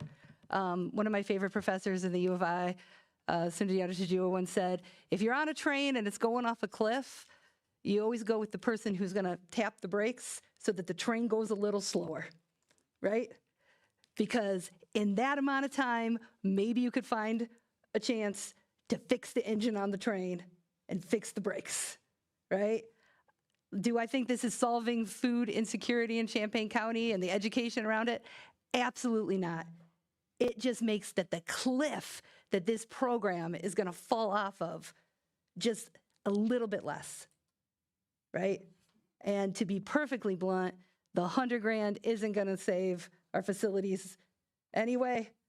And we have put, and I think this is well within the spirit of what ARPA was for, right? ARPA was to address acute, immediate community needs at the moment that they were, right? And there's all sorts of folks that are falling off of cliffs right now. And to me, this is just a tiny way where the county can maybe make that landing a little bit softer. And you'll notice I didn't suggest that we put all the interest there, right? Because could have. And I hear you. I think I have advocated more than anybody. When people come to us and they're like, this is for personnel, I'm like, get out, right? I recognize that this is an exception. I fully understand if folks decide not to vote for it. But to me, when every headline I read is about food insecurity right now, this is a thing we could do for a year. I feel like it's better than doing nothing. But I do respect what you're saying, JJ. Mr. Wilson. Thank you. I'm going to follow with my colleague over here. I do remember we went through the budget cycle and we said we would not fund a new position. We just said we wouldn't do it because of the long-term implications of that. We had said that, we all agreed to that. And then we all agreed that, I think I recall, that we all agreed that the accrued interest would go over to facilities, and we created a list, a laundry list of items that would come out of that interest. Am I wrong on that? Just a point of clarification. There was a underspending in the original amount of the jail consolidation. That was the amount that we moved to facilities. We did not make any decisions on the interest. So that laundry list that we've been Yeah. funding is from shortfalls from other internal county projects on the principal, which is why we had to pass a list in order to allow us to landscape out what that was going to be within the timeline of ARPA. This money is unrestricted. We don't have to spend it. We could let it fall to fund balance, and we did not make any decisions on it. So following up on that point, I thought the interest was actually goes into a miscellaneous account. And it does, that's basically what the finance report said. It's a miscellaneous account. It's not ARPA money, it's general fund money. So then we're really not in ARPA space as far as allocating that interest from a procedure standpoint. It's really a general fund decision, not a thumbs up, give this interest away to another entity or program. Ellie, you're our finance chair, so go ahead. I mean, I would fall somewhere in between there. Right now, it is in the ARPA space. We could decide we want to move it to fund balance. That is something we could do with it because it's unrestricted. But That's just not how I read the finance report. It's automatically a miscellaneous fund. It's not an ARPA fund. Is that wrong in our finance reports, or? I'm not sure. Well, I'm not talking about the specific fund on a financial report, but the money came as interest that accrued from ARPA funds. So I think that's why we're looking at it within the ARPA space. But it is, because it's interest, it is unrestricted. So we as a board could do what we want. And one option would be to put it back into our fund balance because we have a deficit. Absolutely. Stephanie, did you want to add to that? Okay. Dan? So I guess my question, because I'm the person of all the bad questions today, is this kind of going to the two positions because it could help them, like you said, increase the cliff in the sense that if they didn't get anything, they would just disappear and it would be harder for them to reappear and start to apply for grants and stuff like that? Yes, and they could get $85,000. Like, it is an opportunity to bring $85,000 from the state in, that other words we're leaving at the table in order to sustain this program for a year. And and they lay out in here, like, they would have to continue to go after grants. And again, I totally understand if folks are like, no, this should just fall back to fund balance. We are under a deficit. It seemed like an opportunity, right? So far, we've been allocating interest to ARPA for projects. We've had almost $700,000 of interest. The rest of it, we've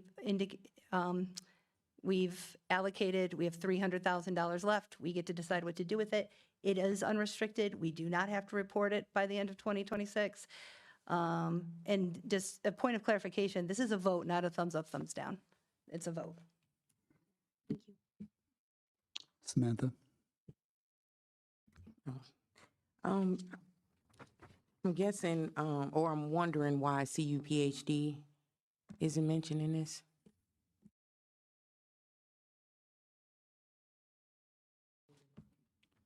Like, they wouldn't be a person to, or an organization to partnership with? Well, this is the resolution placed on the floor to provide funding for this program. No one has raised a resolution for. But I'm asking, I mean, my guess CU is, PhD. I know one of the people that she's retired now, that used to be one of these educators, and I know that she partnered with CU PhD all the time. So yes, this funding is through Extension, which is a totally separate program, but I know that one of the things that they do, these are like folks that go out and educate people in the community. One of the things they do is point them to CU PhD resources, absolutely. Yeah. The two, they've always partnered, at least is my understanding. I'm just wondering because it seems like CU PhD does this. I mean, to me. So I'm just wondering why they wouldn't be involved in this partnership. I don't know. I think I'll be voting no for this though. Thank you. Jen. To second Ms. Carter, one of the board chair roles is to sit on CU PhD, and we did recently just approve job titles for nutrition educators there. So while this would keep the extension educators afloat, the community is being served by nutritional educators, people telling you where the resources are, helping you get to the resources. And so to some degree it is duplicative, and we do only have so much money. And so I'm, as you can see, still on the struggle bus right here, but the services have, the job titles have been approved and created by the CU PhD board, so that role is being filled within the community. Maybe not fully, but it is. Specifically to help people apply for SNAP? Nutrition educators, not like nutritionists, but people to educate where the nutrition resources are. That is something that is happening at CU PhD.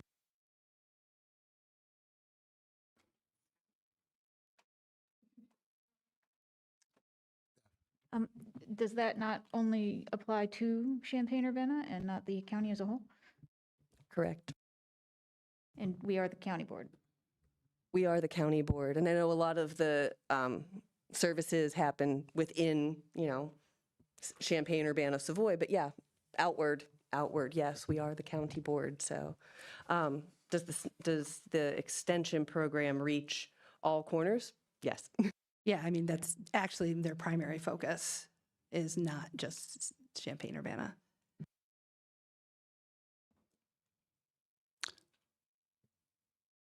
All right. Ed, you did have your hand raised a while ago. I did not get to you. I apologize.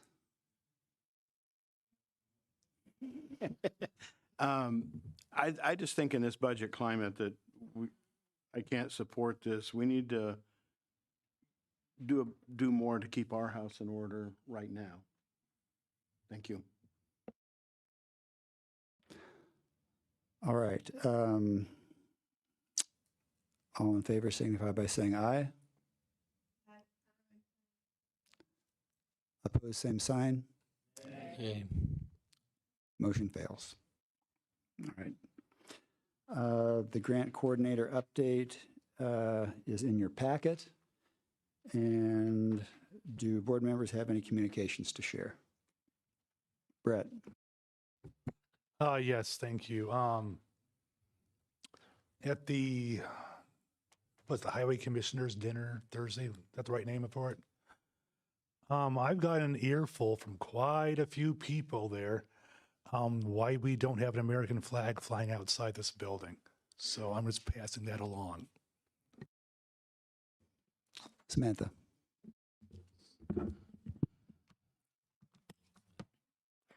It's my understanding that department heads are strongly encouraged by the executive office to bring in new hires at the bottom of the salary range, unless the person comes with enough experience to justify hires at the middle or top pay salary.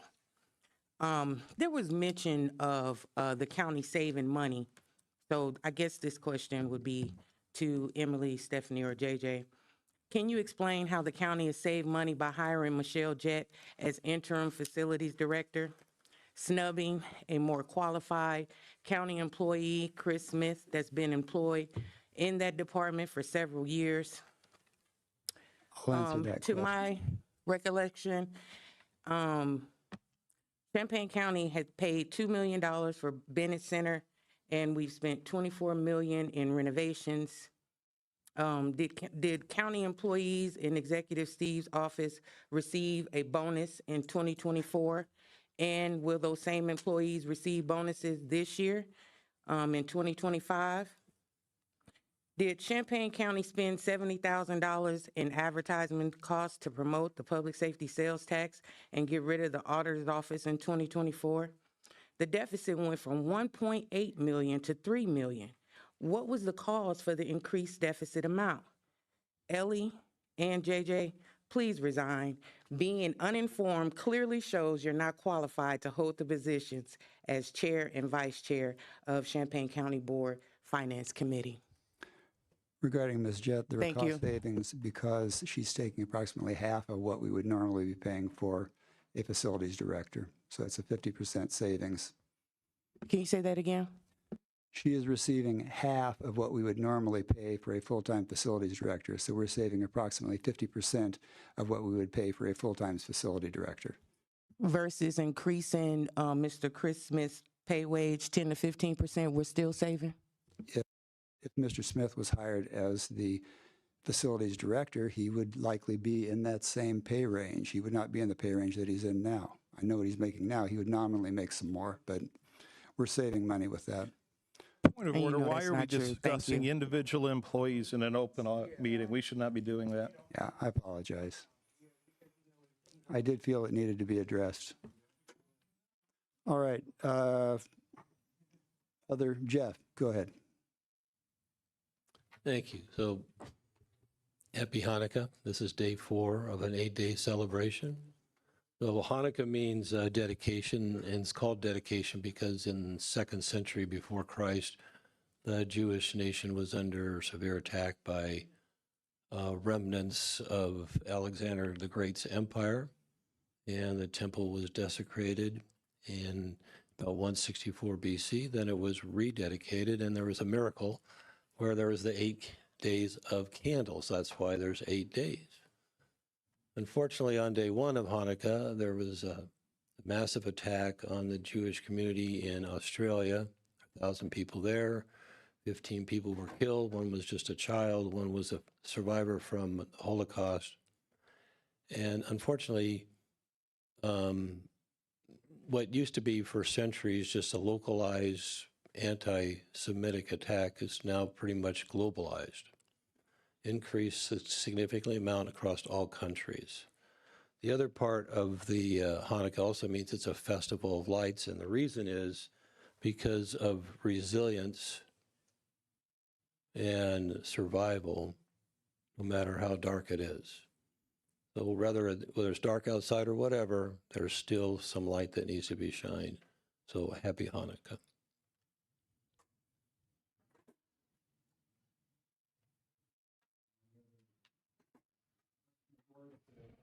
We are adjourned as we have no further business. Thank you.